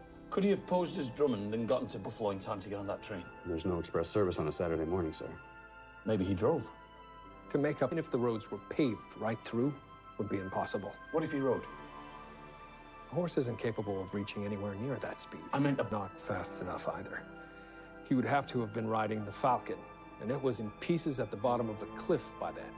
Well, those two are just not possible. I'm sure of it. If those two weren't on the motorcycle, then someone else was. The only question is, who was in on it? There is one suspect without an alibi, and we know he's lied to us. You have stated that he was found dead. Can anyone attest to this? Just myself. You also claim that Mr. Drummond's drugged? I don't claim anything. He phoned, we spoke, and the story. What time was this? Late. Unfortunately, Mr. Esterholt, we know this to be a lie. It is no such thing. Mr. Drummond was dead by 10 p.m. for the city of Toronto. Well, he's wrong, and you're wrong. The man telephoned me at 10 o'clock. Is it possible that someone was posing alongside Ellsworth Drummond for 4 years and knew him for even longer? Be that as it may, it is possible that... Imagine someone... Your inspector. How long could they keep that ruse up? Maybe 5 seconds? I spoke to old Ellie for a good 10 minutes. It was him. No point in continuing with this lie. It's not a damn lie. Not now, Henry. I suppose you figured it out on your own already. Honestly, why do I bother? Figured what out? It doesn't. Well, I thought there was something not quite right about the ticket stub you gave me. Mr. Vanderwyck's ticket? Yes. You see, this one is his, but I took the... Look. Same ticket, different date. The holes, sir. I suppose it's possible they changed their ticket-taking thing. Or it's possible he purchased the ticket in it and was never on that train. Did I just solve the case? How Mr. Esterholt spoke to Mr. Drummond after he was killed. Henry, have we released... So just a moment ago. Mr. Esterholt! We need to stop them. Sir, I need your help for just a moment. Mrs. Drummond! I just had a customer. Ellsworth? I thought you were dead. William. This is Ellsworth Drummond. The dead man? What on earth? He faked his own death after killing his business partner. William!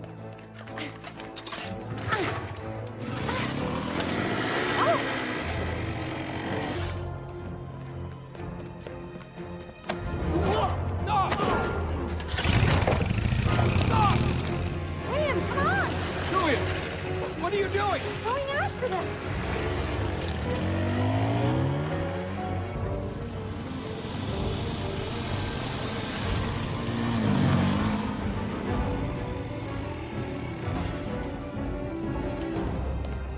excuse me, gentlemen. Oh, hey! What in the blazes? Wow. I love it. Look at him go. He's a natural on a bike. That Detective Murdoch is one easy rider.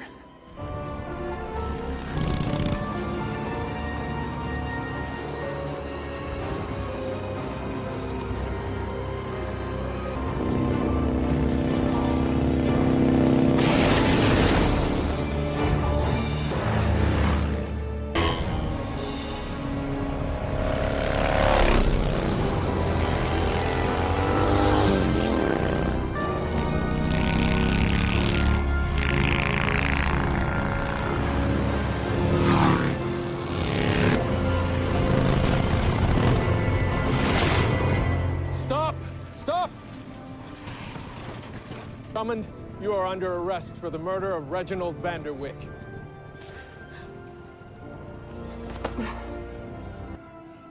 Yes. Vanderwyck wanted to sell to Harley and Davidson. You refused. Of course I did. Falcon's my life. The market, because you were using their designs. You would have been sued. And you couldn't sell the idea either, because you'd never figured it out. There's no device. There's no special fuel. And if anyone had ever gotten their hay that it couldn't reach anywhere near 75 miles per hour. You're nothing but a fraud. How'd you make it go so fast? I had a need for speed. You really did it. 75 miles per hour. Yes. But as you two rightly pointed out, such a device... But perhaps we'll install these nitrous injectors on our own motorcycles. It certainly would make a race more fun. And that sound. How did you make it sound like that? I had to remove the muffler for the nitrous to work. I want Harley-Davidson machines to sound exactly like that. Are you I have to agree. No one's going to buy a motorcycle that sounds like that.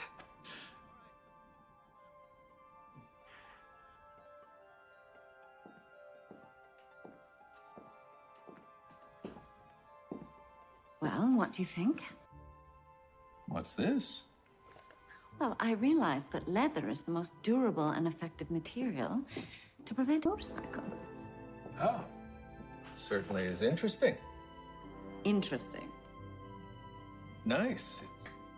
Well, positively devilish. I don't know about a devil. One of hell's angels? To enjoy it. I thought you were here to teach. Well, my classes won't take up that much time, and you'll be busy. Oh, yeah, assistance transmission lines from Niagara Falls installed. Mayor Hahn will even be there. We'll make sure to write down everything in detail so you... Oh, do you think she... That was a joke. Very funny. Oh.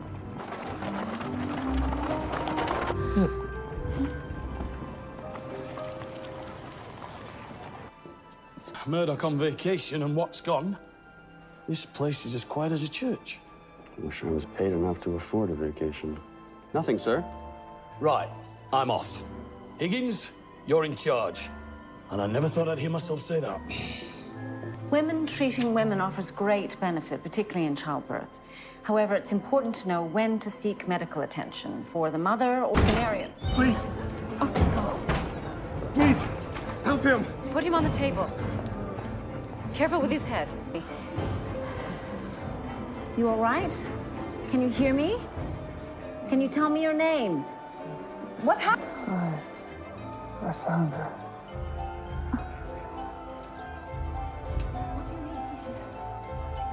He's gone. Posterior blunt force trauma. It's hit from behind. It's caused by something heavy and very sharp. The edge of a rock, perhaps? Without a full post-mortem, I couldn't say for sure. And what do you have there? It's a letter addressed to Enoch Snyder, Otto Pfanschmidt, in Lancaster, Pennsylvania. I'm guessing this is Enoch Snyder? You say... By a young man who ran off before I could talk to him. That was Mervyn Friesen. He and his family come into Berlin every weekend. Snyder, do you know him? I've never seen him before. Do you know where we can find Mr. Friesen? The Frisian colony is just up the road. They're Mennonite. Excuse me, I wonder if you could... Excuse me, could you tell me a question? Oh. Oh, hello. Is that for me? Yeah. It's beautiful. Edna.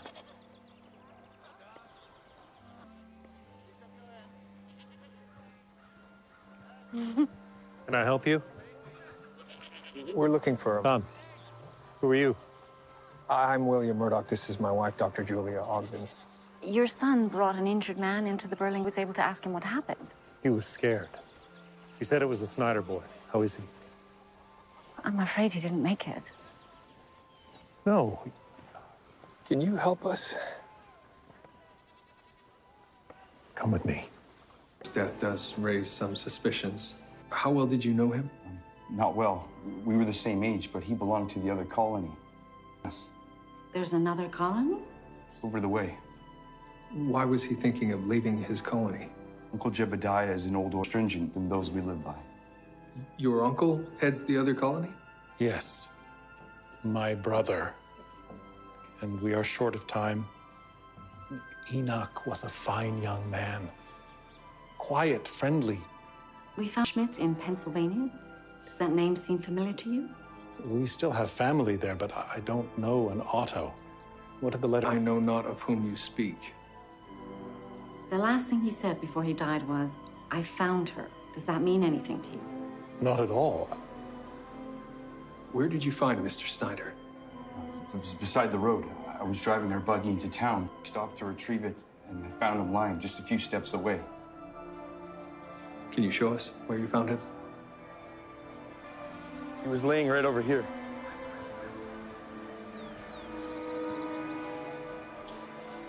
The ground is... Couldn't have been caused by a fall on this terrain.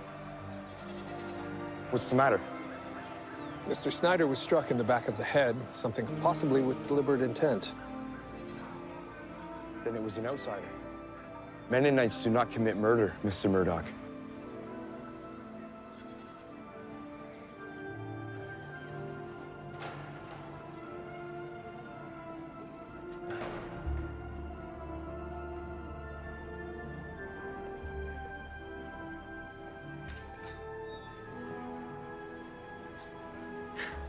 Looking well, son. In some ways, maybe. I wouldn't go that far. The food can't be up to much. I've been saved. What's that, Bobby? You've been saved? Saved from what? I've entered the Catholic Church. Absolutely not! It's detective to be a Catholic. But no Brackenreed is going to become a bloody papist. I'm not becoming a Catholic, Father. I am one.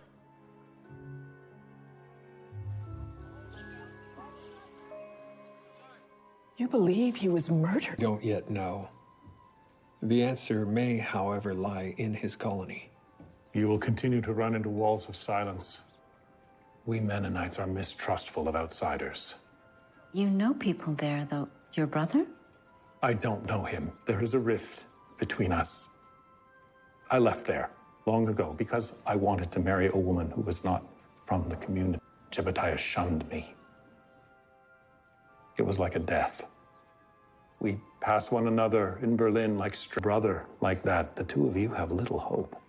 That's what Enoch was running away from. There must be a way to gain his trust. A young man's life was cut short far too soon. Solving this crime may give his family some peace. Mennonites, of course. Meaning what? Is everything all right up there?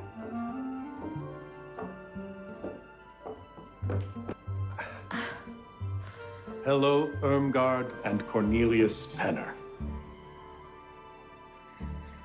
No jewelry. Oh.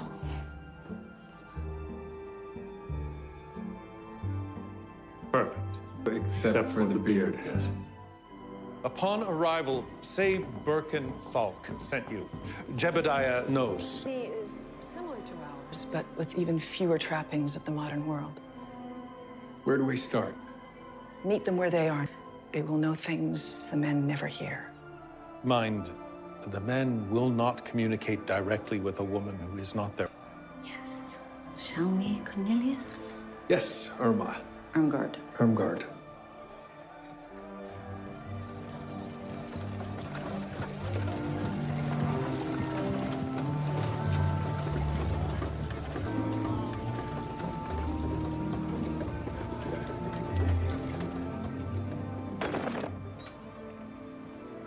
Is this the Friesen home? Yes. We are Cornelius and Irmgard Penner. We are passing. We need a place to rest our head. A few days yet. From where do you hail? Mannheim.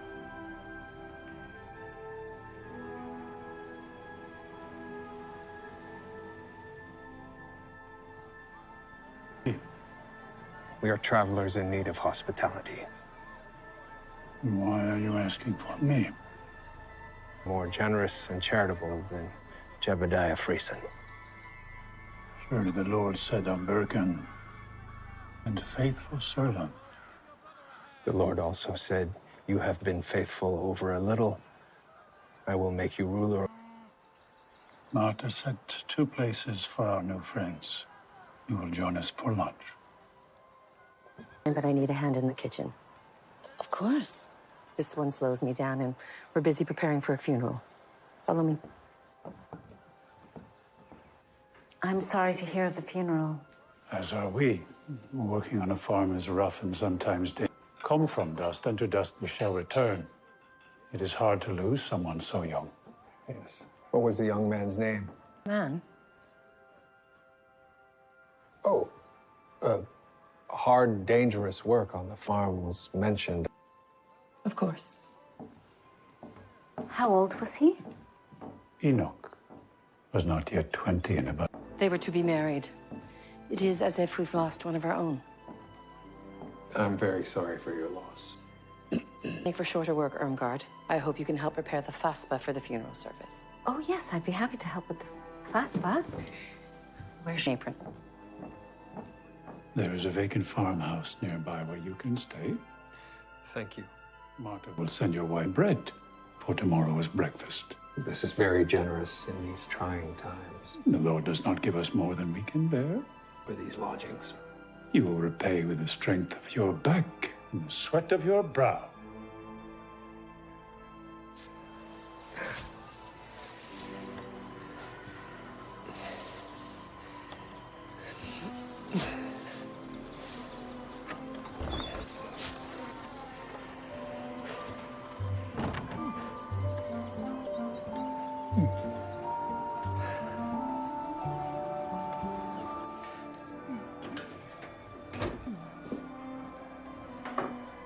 I know I should not say this, but I do love having all the women together, working shoulder to shoulder.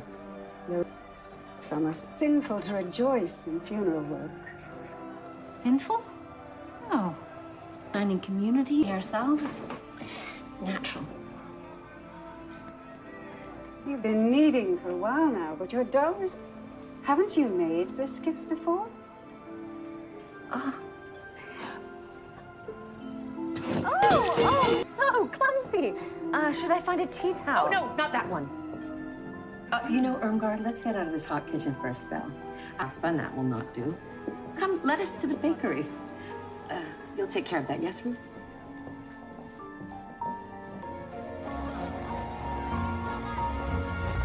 Is it my fault? Is what your fault? Episcopalian. I'd even be fine with Lutheran, but Roman Catholic, Margaret. What does it matter? Truly, he has faith.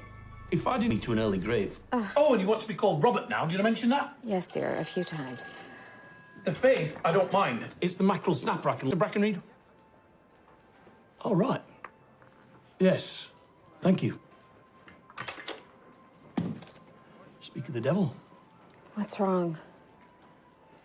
Bobby's parole hearing has been moved up to this week. This getting a hearing for another year. Apparently, he's a model prisoner, and his good behavior hasn't escaped notice. Bobby's prayers. Suppose they have. Oh, Thomas, he's coming home.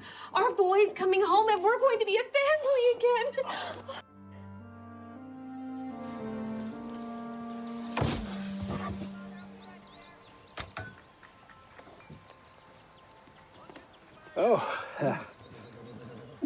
thank you. Get the blood pumping, especially after such a long trip from Pennsylvania. Usually Enoch would do it. You're right, it was if you... Must be difficult now without him. I imagine he was a big help here on the farm. Truthfully, hard labor. Oh? He was a daydreamer. And frail, like his mother and father. But, oh, what a sharp mind he had. It's a good match for my spirited. Very tragic to lose her betrothed, especially so close to the wedding. I'd like to offer her my condolences. He is not with us right now. She's visiting my cousin and his family in Lancaster, Pennsylvania. Met a man from Lancaster once. Van Schmidt. Don't recall his... Ours, then. My mother was a Van Schmidt.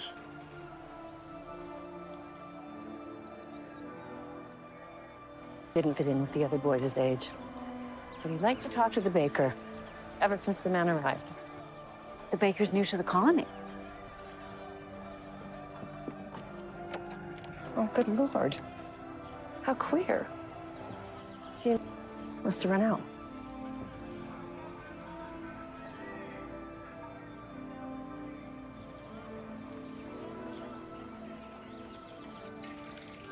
Agnes is in Pennsylvania?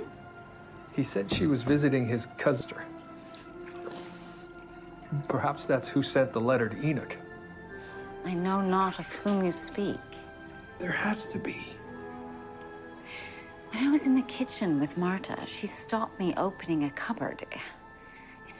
Jebediah only spoke well of the boy. He seemed genuinely sad that he was gone. Said he only talked to Agnes and was quite close to the baker, who's new to the colony. We should speak with him. You think he's a suspect? I hardly understand these people at all, Julia. William.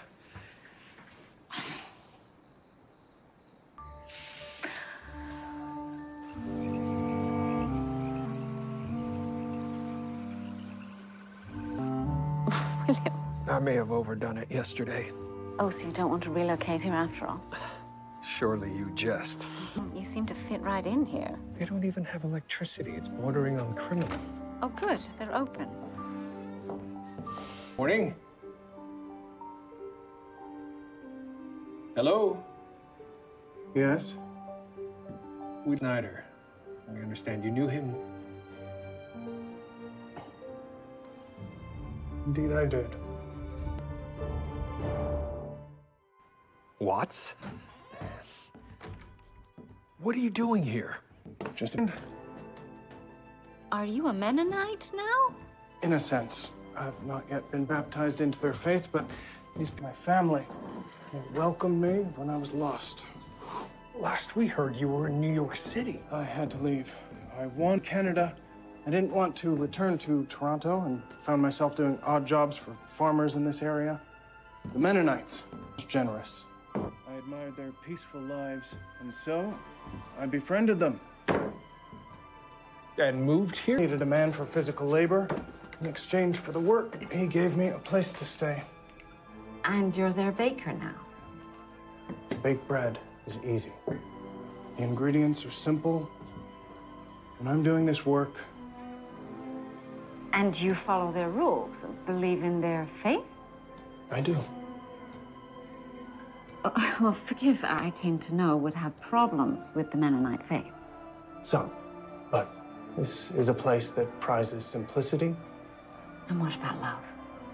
Julia.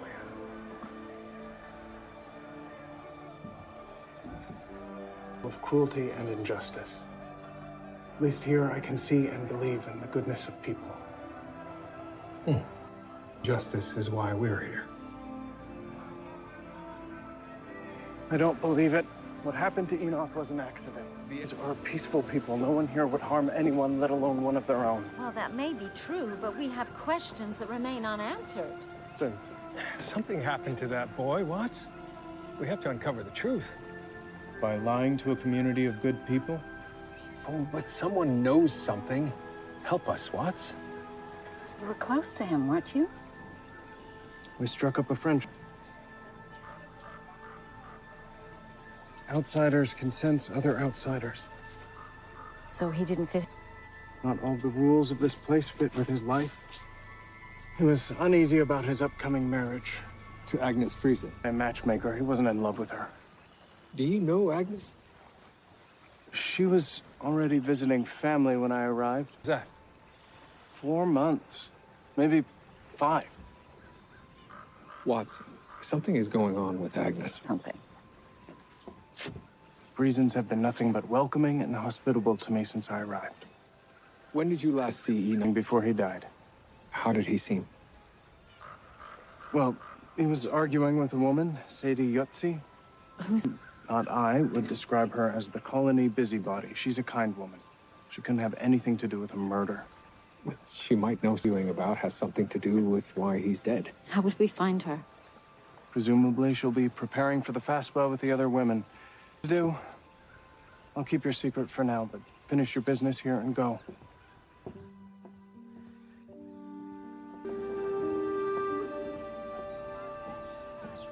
Oh, excuse me. Me? Are you Mrs. Yotzi? I am. I was told to ask you where to put the plots. Were you? Well, the food... You're the one staying here with your husband, are you? Yes, we're staying with the Friesens. They've been so kind. Did you know? Do you have any sense of what happened to him? No one does.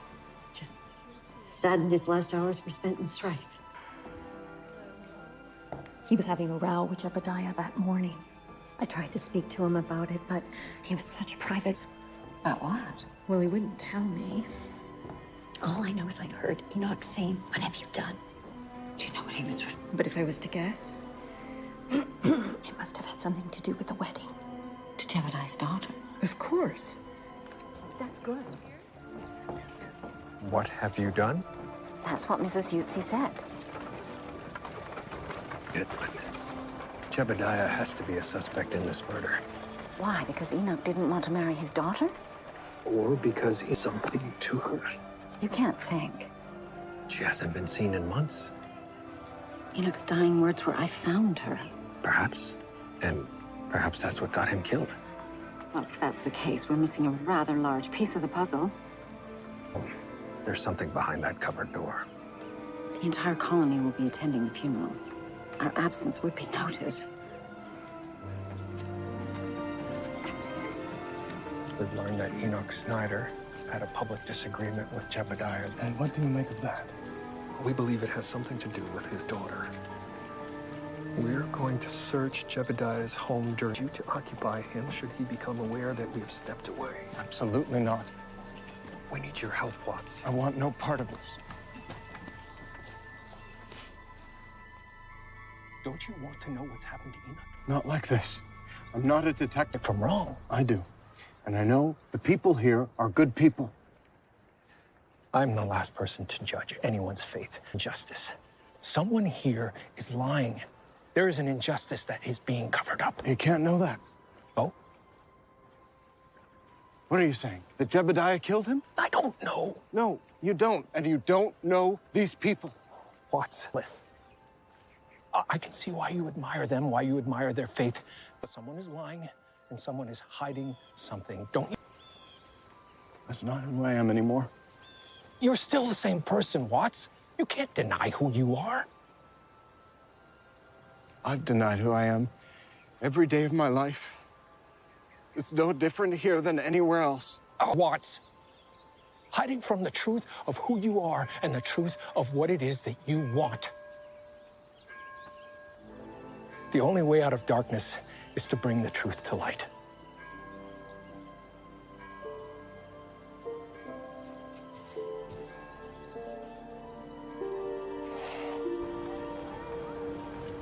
Be prepared. I'm prepared, Father. And if you tell them what they want to hear, you'll be out of prison in no time. I will tell them the truth. Of course. The result rests in God. But if you tell them what they want to hear. I'm not going to lie anymore, Father. Who said anything about lying? I'm going to tell them about Gerard LaCroix. That it was an accident, like you said at trial. What are you saying? We fought, as I've said before. But in that final moment, I wanted him dead. I meant to kill him. No, you didn't. My heart knows the truth. I've already confessed in the eyes of God.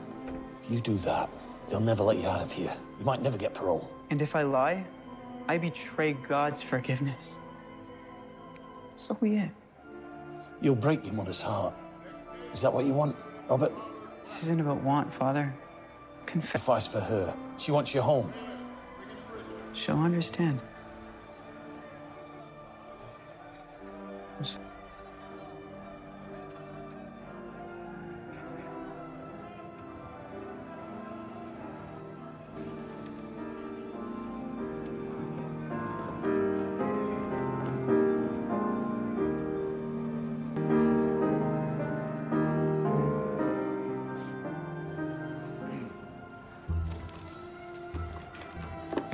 Now it's locked. Whatever is in there, someone doesn't want it being discovered. Julia? To the service? I have a pressing matter to attend to. I'd like a moment of your time. This funeral has given me a newfound sense of clarity. Me. I'm very grateful to be a part of this community and very much want to stay. You're one of us. All that is left is for you to be baptized. What if I cannot ascribe to all tenets of the faith? What do you mean? Ready to accept God, he may not be ready to accept me. You are a child of God, made in his image. He loves and accepts you. Don't want to take a wife? Well, maybe not now, but perhaps later. I will speak with a matchmaker. I'm not interested in having a wife, Jebediah. To be a bachelor? Yes. Life without a partner is hard. I know. With God is your own. If you love him, he will guide you. Will they love me if I live my life differently from how they live theirs? Have we not already accepted you, my son?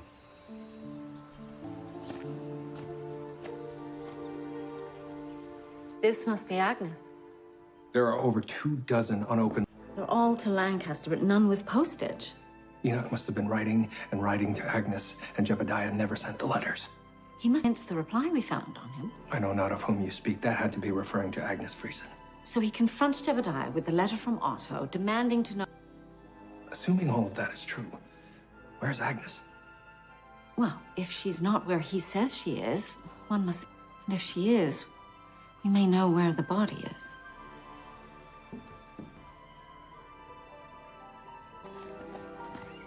Just one more question. Good, Llewellyn. You're like a puppy dog nipping at my heels today. What is it? Why would you ask me that? Just tell me, please. William, hurry, I hear footsteps. I assure you, telling me to hurry will not hasten this process, Julia. What are you doing? Searching for evidence. Is this about Enoch Snyder? He didn't, Mr. Friesen. He died from blunt force trauma to the head. You killed him when he discovered what you'd done to your daughter, Agnes. What are you saying? Is she dead? Dead? How dare you come into my home? Open this door. I will take no orders from you. Now leave my home. Open the door. I said get out. Open the door, Jeb. Father? What's going on? As you can see, my daughter is alive and well.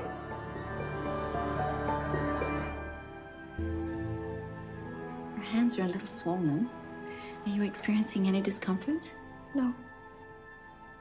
Locked in the attic. Locked in? We are keeping her there out of love, not punishment. How is hiding her away? I was betrothed but not wed. For her condition to be known would bring great shame upon all of us. So you lied to everyone? Shunned. Our entire family would have been judged for failing to raise children who follow the word of God. We agreed that she would deliver the child and we would raise it as our own. And your wife, she isn't really with... It was the best solution under the circumstances. You shunned your own brother for marrying outside of the faith. Me deeply, but it was deemed appropriate by myself and the other elders at the time. But why kill Enoch? I did not harm that boy. But you were seen arguing with him just shortly before his death. He had discovered that Agnes... He received a letter from my cousin Otto that put the truth to the lie. And confronted you with it. I told him she was in a good... I couldn't make him understand that I was helping her. If you didn't kill him, what happened? You may not believe me, but God knows the truth.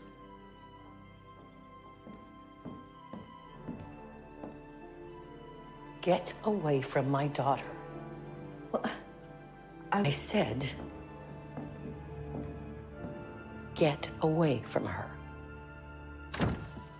He's still like that. They know more about Enoch's demise than they're saying. Well, how can you be sure? I assure you, Enoch did not father Agnes's child. Enoch and Agnes were already supposed to get married. What would have stopped the family from simply moving up the wedding date rather than this elaborate plan to... Even if she had a different suitor, what does that change? If Enoch had no interest in marrying Agnes, why not allow her to marry whomever she pleased? It's highly undesirable. A union that would bring even more shame than a child out of wedlock. The ring. The what? I'd rather not face Jebediah right now. Agnes, could you hold... What are you doing? When's the last time you left the house? She hasn't been out of the house for months. And then the grass is still fresh. Agnes. Someone's been visiting you, haven't they? Speak up, girl. Someone's been visiting me here. I'm sorry, Papa. You may feel it shameful, but I promise you there'll be no judgment from us. No, it's enough with the lies. You cannot. Her suitor is Mervyn Friesen. The one you shunned and cast out. He can never know. No one can ever know. But I want to marry Mervyn. We have discussed this. Mervyn Friesen is the one that found Enoch Snyder. Yes, I lied to you. But I did not kill Enoch Snyder. Tell us exactly what happened. Parents. But I had to see her. When her family was at the meeting house, I sneak into... You know about this? No. But he didn't want to marry her anyway. What happened the day he died? Being Agnes's place when I found him injured on Uncle Jebediah's property. That's why I lied. I couldn't tell you where I was when I saw him. You panicked because you weren't supposed to be there? But he was hurt. I couldn't leave him. So I lied to these fine people, to your own father. I'm sorry, Father. All right. I found him lying just here. No rocks that he could have fallen onto. Rock was used as the weapon.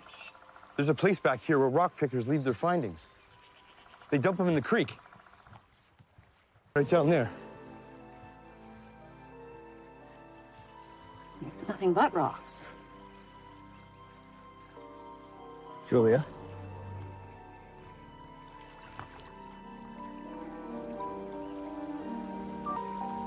Yes, that's definitely blood. There's something else here. Something left by the killer.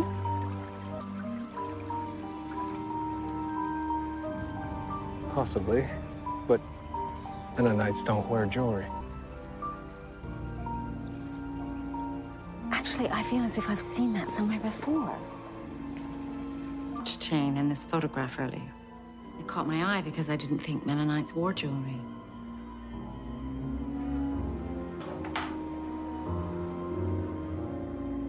Martha? Tell him you did not hurt the boy. Not. Why did you do it? Enoch discovered the truth. Colony that he'd found Agnes in her attic. Oh. He wanted out of the engagement. I told him it wasn't possible, that it would ruin everything. Him in the field, and I begged him not to tell. He called us false Mennonites in the eyes of God, and that we would be hypocrites who shunned Abraham for a much lesser crime. What have you done?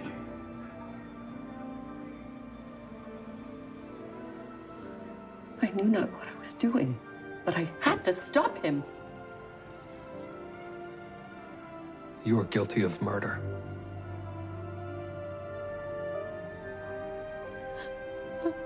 Please forgive me.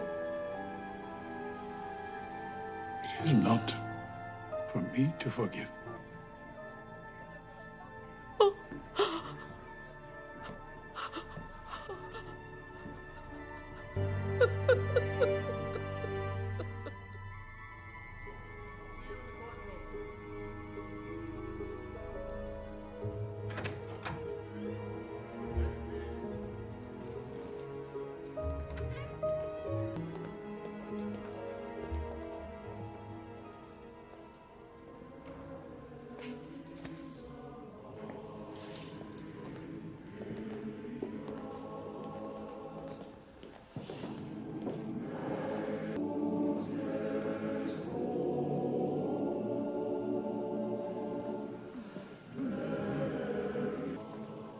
You decided not to stay? This isn't the place for me. Come with us. Thank you, but Where will you go? I don't know. Should have known my wish for utopia was folly. I'll strive for something better. Thank you for what you did for Enoch. Find justice in heaven.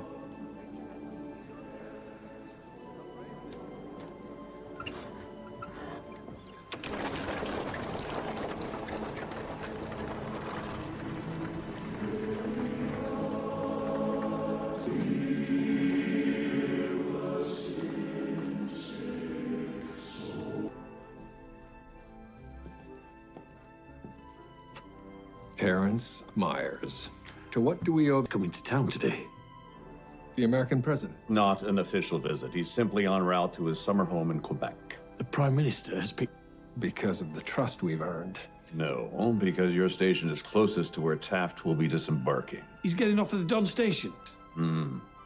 The Americans insisted on it. We believe it's intended to humiliate Laurier by meeting with him in the worst possible part of Toronto. Oi. So, I've drafted an itinerary, gentlemen. Please familiarize yourselves with it.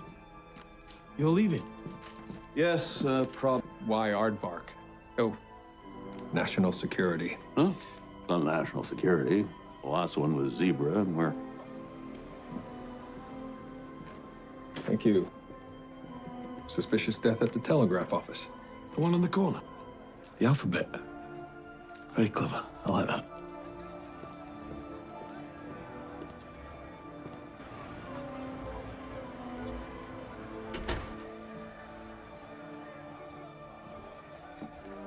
John Doe, sir, collapsed while he was talking on the telephone here. And what makes this death suspicious? Apparently, the window shattered at the very... Curious than suspicious, I suppose. I was here when it happened. I figured he had been shot. No sign of any external wound, but bleeding from the nose and the ears. Thank you. Severe blow to the head, but there's no indication of such. Well, that is curious.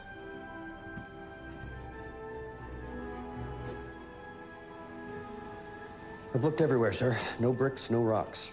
Henry. If something was thrown, sir, it's gone now.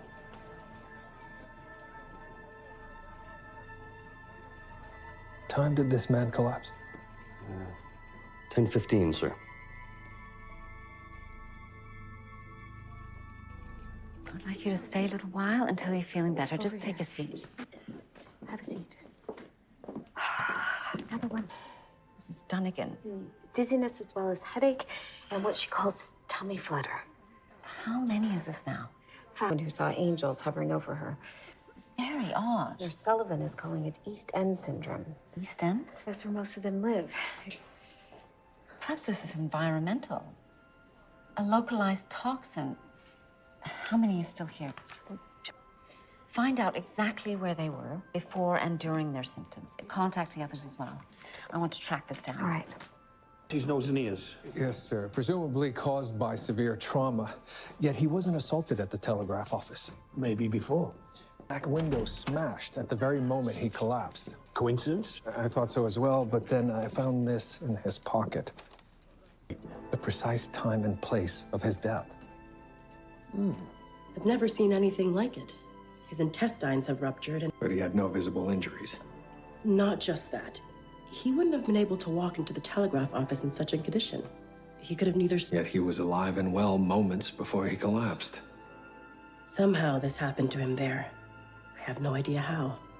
Across the river on Monroe Street. She left her house at 9:30 to go to her job at the house. Who's left? Mrs. Bull. Which one was she? Unsettling thoughts and stomach discomfort. Yeah. Where did she go? She lives at the corner of Parliament and Sydenham and was going to visit her friend at... She went to buy flowers on Queen Street at Hannigan's. That's where she started to feel funny. Well, and there it is. And their trips at different places, but they all pass through this intersection right here.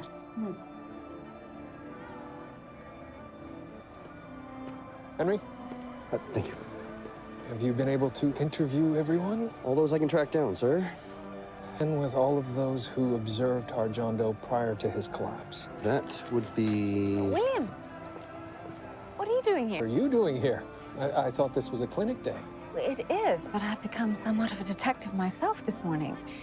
I've uncovered them manifesting in symptoms, both physical and psychological. Spiritual, actually. Spiritual? Yes, my patients were rituals, and they all passed through this intersection at the same time. What time was this? Just after 10 o'clock, but it's hard to be specific. This telegraph office by chance? I don't think so. Why? Julia, a man died here at 10:15 this morning. Well, trauma and what? Now you've... Henry, of the people you interviewed, did any of them experience symptoms?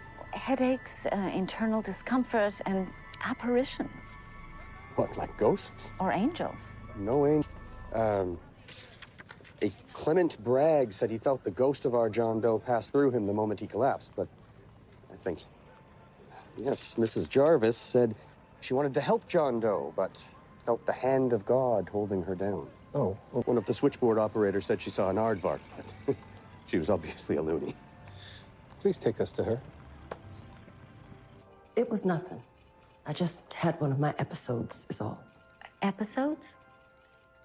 They're not exactly fits out. You experience petit mal seizures. Just once in a while. I can feel them coming. I can act crazy. You say you saw an aardvark? Just before I blacked out. Flew some kind of bird, isn't it? Thank you, Miss Clark. How fascinating. Seizure was triggered by the same event that affected my patients and your John Doe. She doesn't know what an aardvark looks like. Myself. Then how could she have seen one? Well, certain types of epilepsy can cause hallucinations. It's possible that she overheard someone say the word aardvark. It's possible. Why? Because it's the name of a secret government. The word aardvark would come up twice in one day.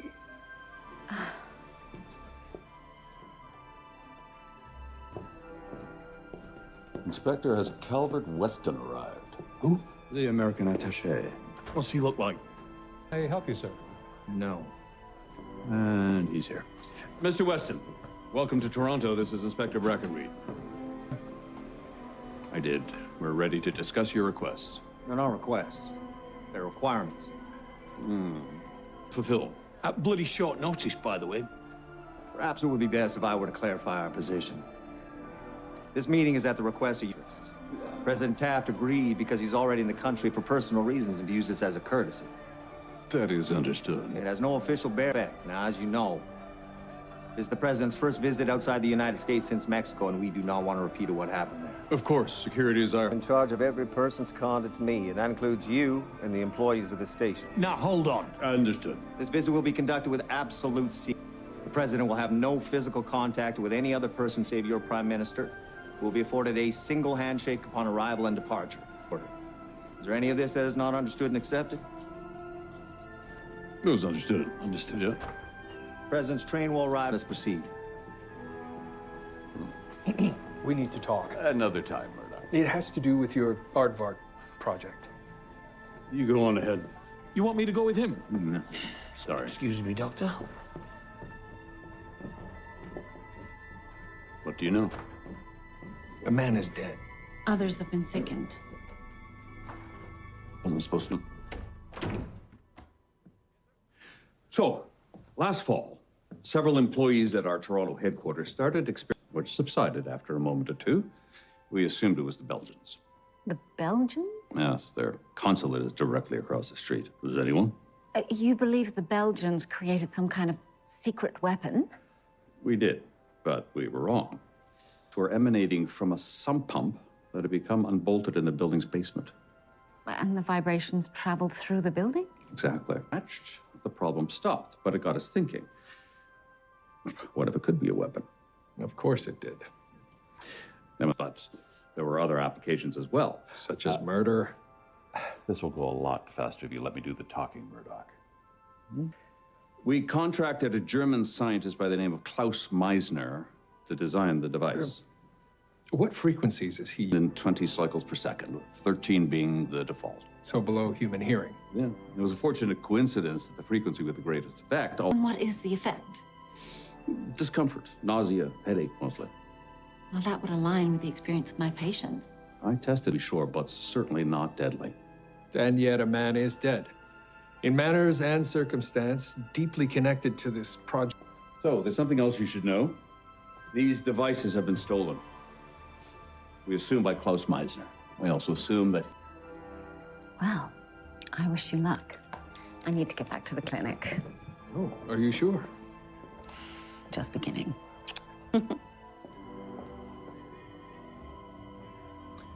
Shall we start with this John Doe? Yes. Oh. Do you know this man? Meisner.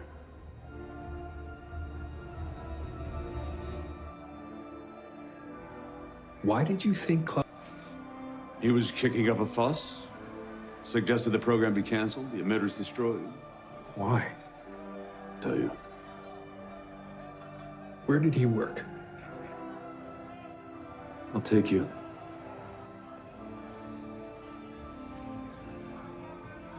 We're on the top floor? Yes. The floor below is to be cleared and locked. My men on it. That would require me to trust their competence. Your men will patrol the periphery. 2 on the roof, another 2 in each stairwell. Make it shotguns. Less chance of missing. You give me 10 men and I'll pick 6. We'll go with that chair. It's more sturdy. Cell phone? I'm expecting a call from the First Lady. Who? The President's wife. Oh. The call, tell the front desk to make sure that line is open.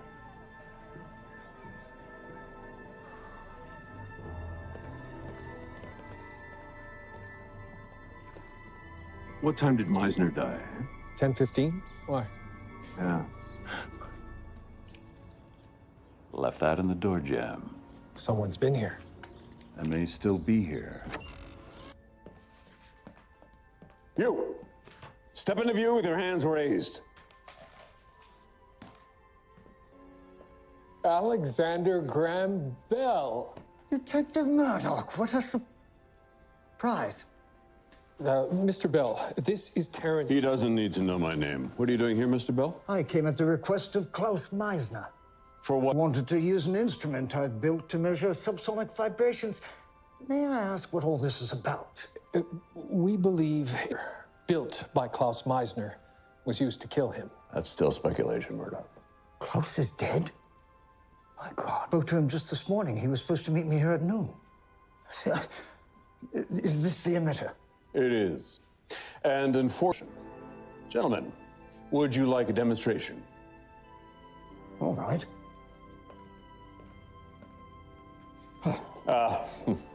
Stand no closer than 10 feet, or you will experience the worst headache of your life.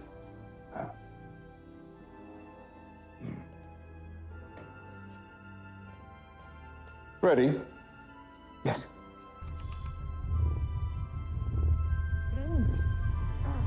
Oh, that's enough for me.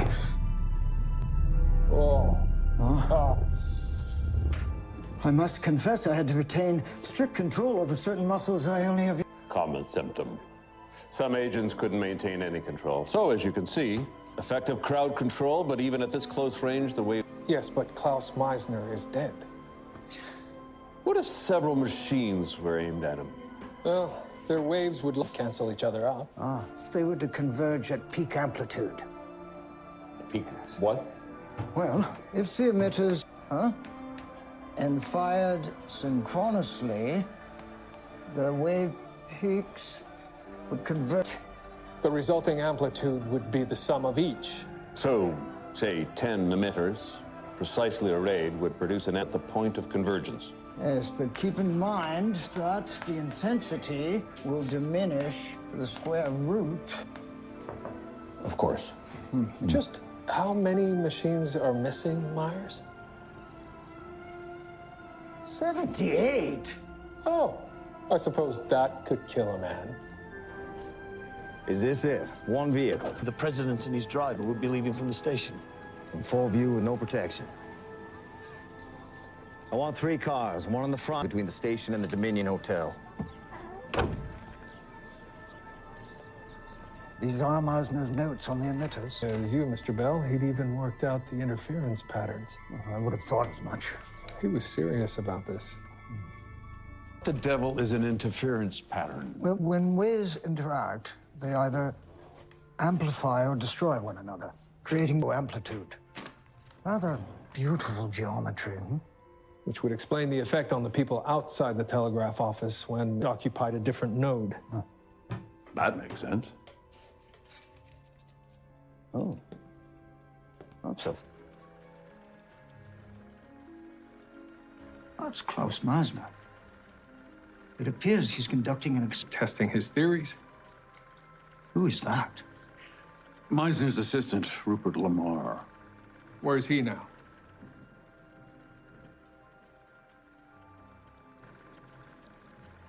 Good Lord. I believe the wavelength emitted matched the resonant frequency of the waters of a soprano could shatter a wine glass. So what would be the resonant frequency of the human body? Different natural frequencies, but I suspect, given what we've seen, that it would be in the subsonic range.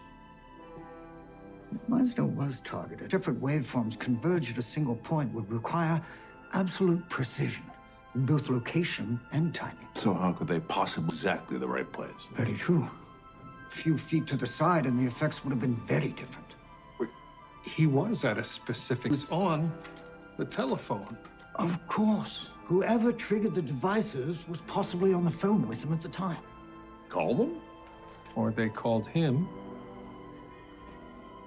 This note was found in Klaus Meisner's pocket. That's right. Telephone number 8 at 10:15. Yes. Now, what I need to know is who was on the other end of that call, or at the very least... I can do you better than that. The call came from FP412, from a man called Grant Taylor. Mr. Meisner was expecting a call in booth 8 and wanted to know who was going to be calling, so I wrote it down. Huh. How is it that a witness to Mr. Meisner's collapse at the very same time called him from a telephone? I've nothing to say. Oh, come now, Mr. Taylor. It was your phone call that ensured his death. You could be facing the noose.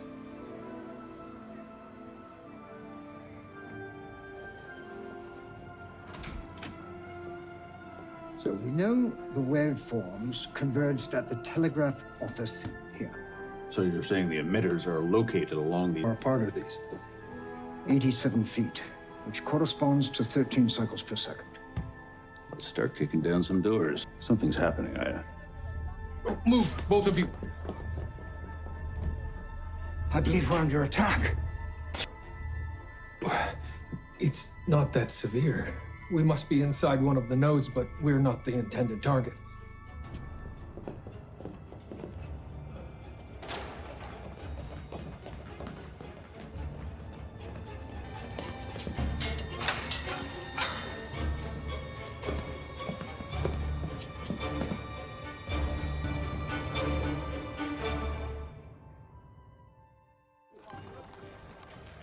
I don't understand these lines. In order to converge at the telegraph office here, then how were they able to converge at our station? Could they have relocated every emitter? No, that would be impossible with such short notice. And Mr. 15 minutes? Perhaps our assumptions were wrong. Meisner's emitters can fire at a range of wavelengths, correct? Correct. In any direction. But in order to be effective, they have to have their peak amplitudes converge at a single point. So, face a specific target and emit a specific wavelength, then they could target anyone within range? They would have to quickly. They must be set up to communicate wirelessly or something. Rupert Lamar, Meisner transmission. But it makes no sense. They were like father and son. Why would he kill his mentor? And how did they know, unless he triggered the device himself? Unless he was merely a dupe. And if so, whom? Detective, my recorder, whenever a vibration exceeds a certain threshold. Is it possible you've recorded it then? We may be able to determine how the emitters are arrayed based on relative amplitude. Eureka. I'd best get to work.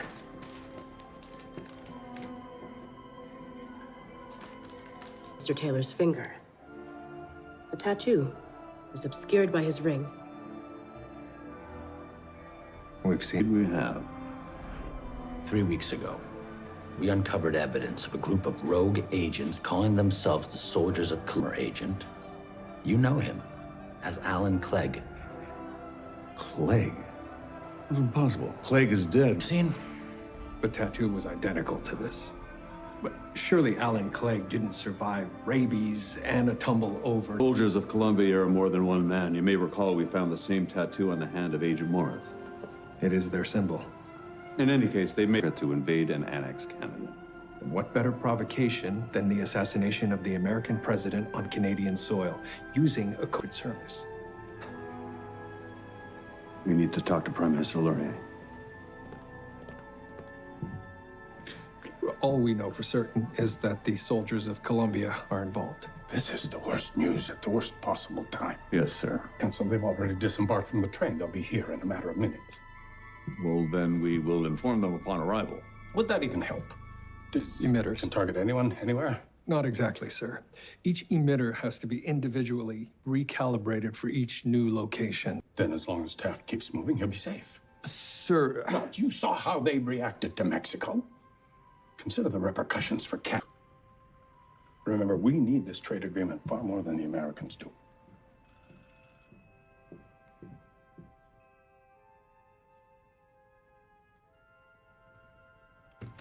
President Taft is arriving. This will keep him moving. Sir, he'll want to sit down. Then we'll change the seats. And at all times, I'll keep close to him. And in the meantime, find those damned emitters. Yes, sir. Yes, sir.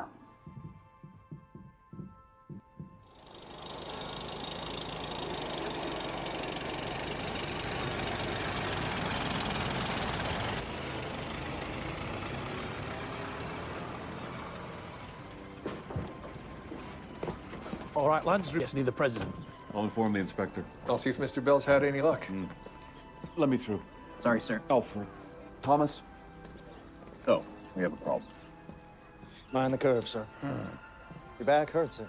My nose hurts worse. I was a pork. How long hogs does it take to create a smell like that? Must be in the thousands, sir. They're an industrious people, Weston, but lacking in presentation. Do this? Laurier doesn't want a repeat of what happened in Mexico. What did happen in Mexico? A man was found 10 feet away from Taft and That's not good. Very much a non-event. No attempt was made on his life, but of course the Americans used it very much to their advantage.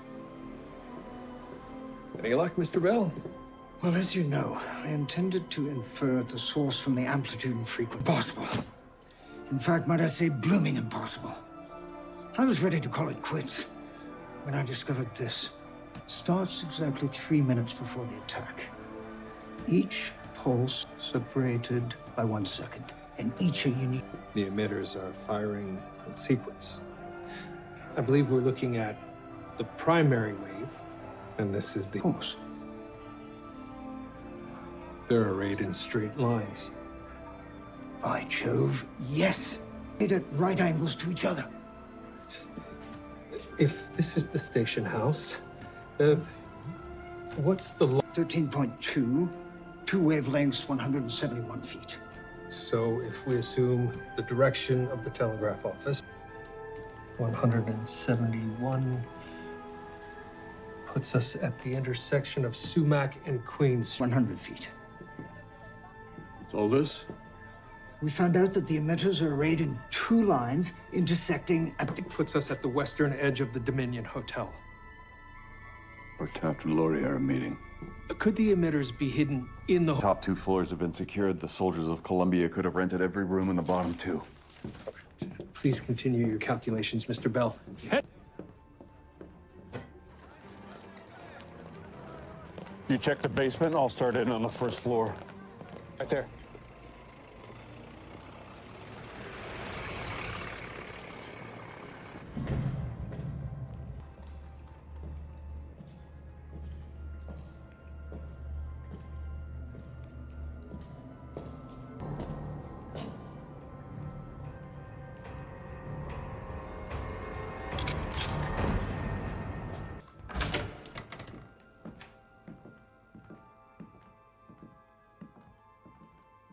Sit down.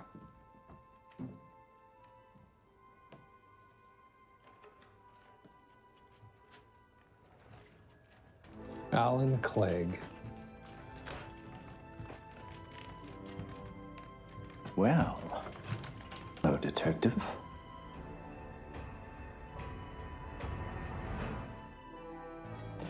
I must confess. Oh? Why is that? Because as long as you're here, you're not out there.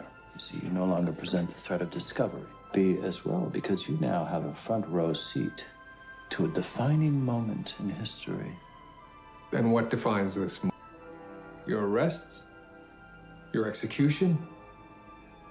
I had forgotten what a charming conversation.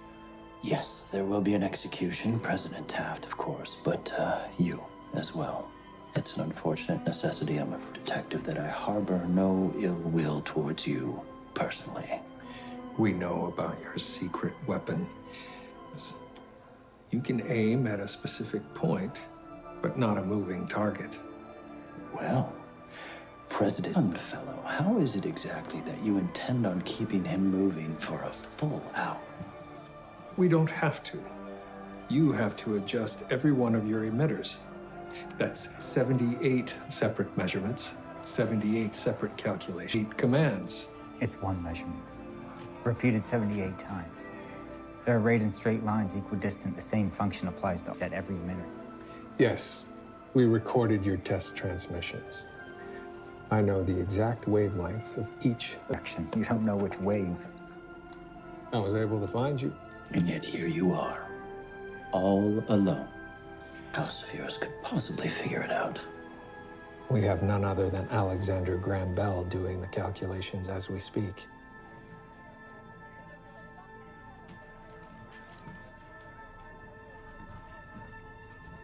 Go down. If anyone shows up, slit their throats.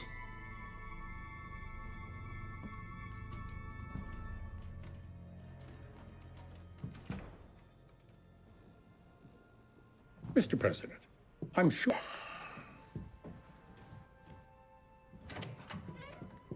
It's made right here in Toronto. Are you here to sell me a chair? To offer. Let's change his chair. Why? That one's got more support. I've got a bad back myself. I don't like surprises. Next time, tell me.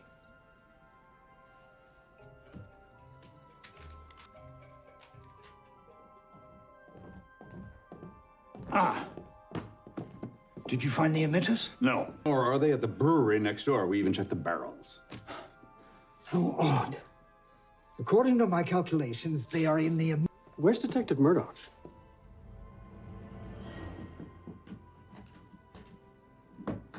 What's your stake these soldiers of Columbia want? I support their aims. You're Canadian. Canada is a indifferent mother who demands obeisance but gives nothing in return. I'd rather be American. So much so you'd be willing to kill? Die in war. It's the price of freedom. It's not like I know any of them personally. Klaus is dead. He's your first victim. He was to be left alone. Necessary. We had an agreement. And I changed that agreement. I've had an... Down! Be a man, swallow your grief, and do your job. Are the emitter? Why? The temperature has risen. It affects the density of air, which affects the wavelength. Then you best get at it. Because eyes, or you do.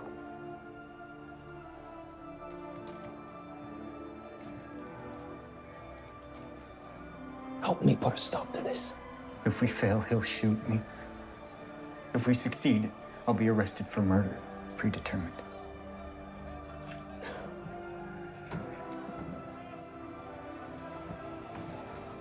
At the front of the hotel, they didn't come in, as far as I know.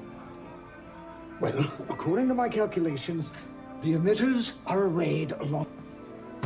They're not there. We checked. Could they be buried underground? Not buried. In the sewers. Another attack. That means another attack will begin in exactly 3 minutes. Mr. Generous attention to our concerns. Are you asking me to move again? I don't want to presume to take more of your precious time than is necessary. Nonsense. My wife is due to call here at 5 o'clock. That has been arranged. It has. Then I shall continue to rest. Look at the time that you two try to disable the emitters! Right!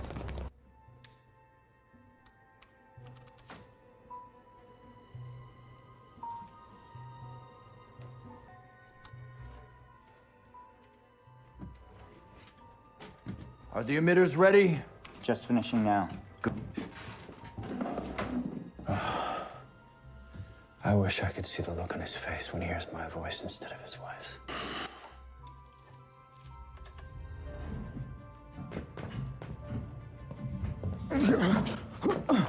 What do we do? We turn as many of the emitters as we can in 60 seconds. Connect me to the Dominion Hotel, Suite 401. Yeah.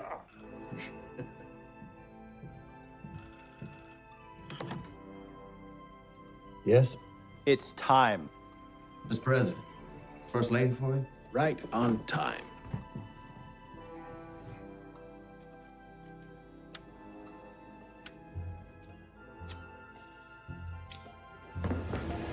No! No! Stop! You're too late. Goodbye, Mr. President. Who is this? It's that phone.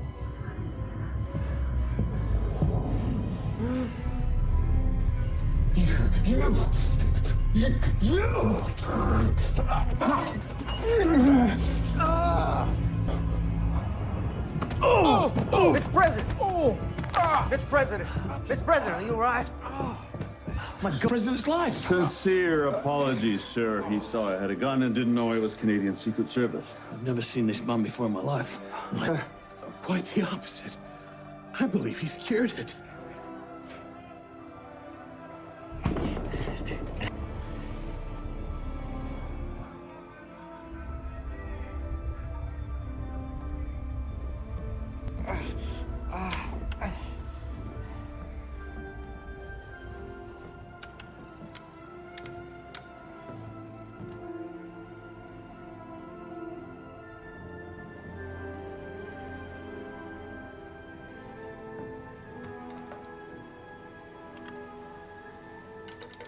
I just saved your life. And that of the... Aware of that. Facts that I will make clear to the Crown Attorney. But you can't possibly think that you're going to walk away from this.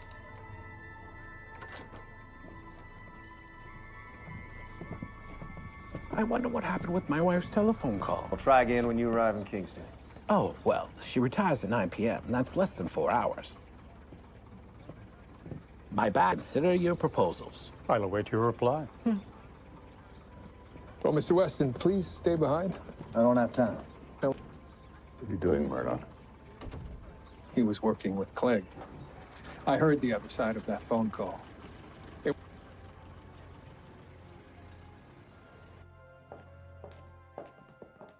Dr. Ogden, I heard the news. I wanted to see for myself. We've had something of a history with Agent Clegg here. He injected me with rabies. History now. It appears the Y section has already been done.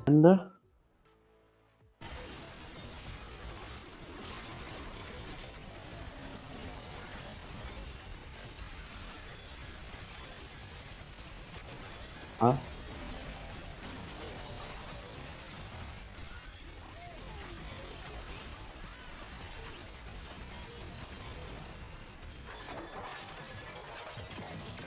Ok, cho nó gắn lên đi.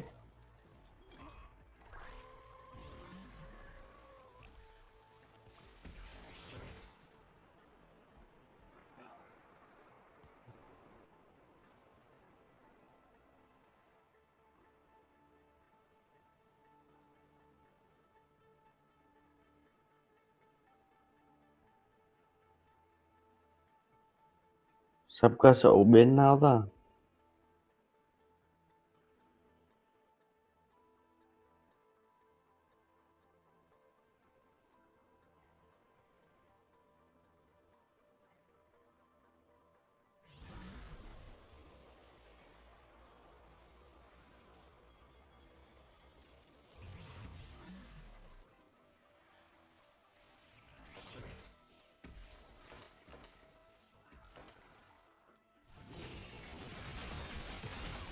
Còn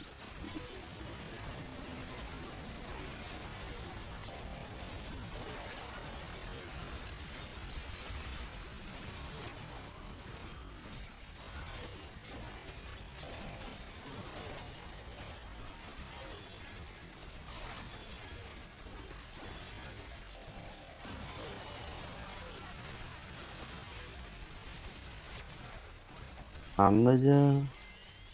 À,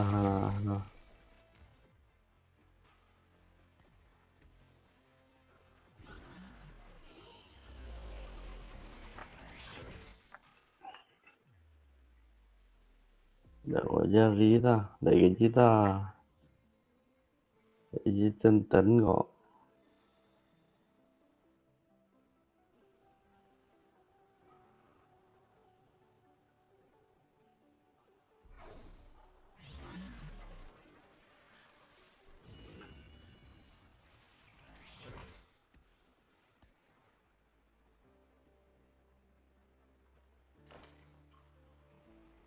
Thằng này ăn cạp là cạp cầm máu với giáp hay?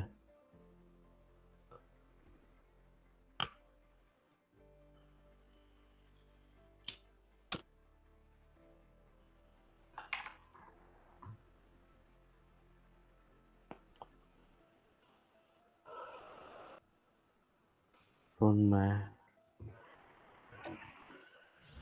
Hắn bắt con Jerry bên rồi. À không, chưa. Hắn đã có tiền đâu. Hắn không đi sàn.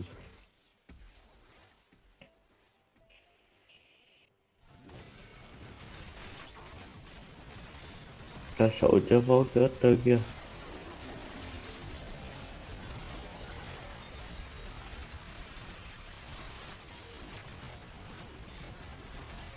Không đảo mình bỏ con Jerry bên kia.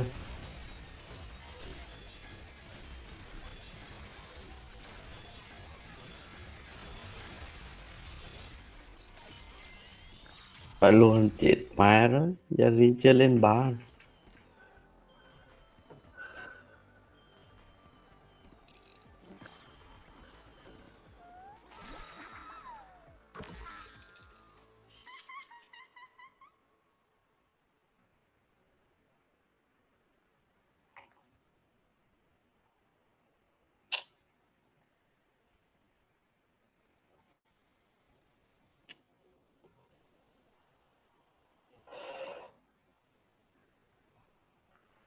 Xong thằng này chắc anh phải dịch roll zone không hoang bố đó.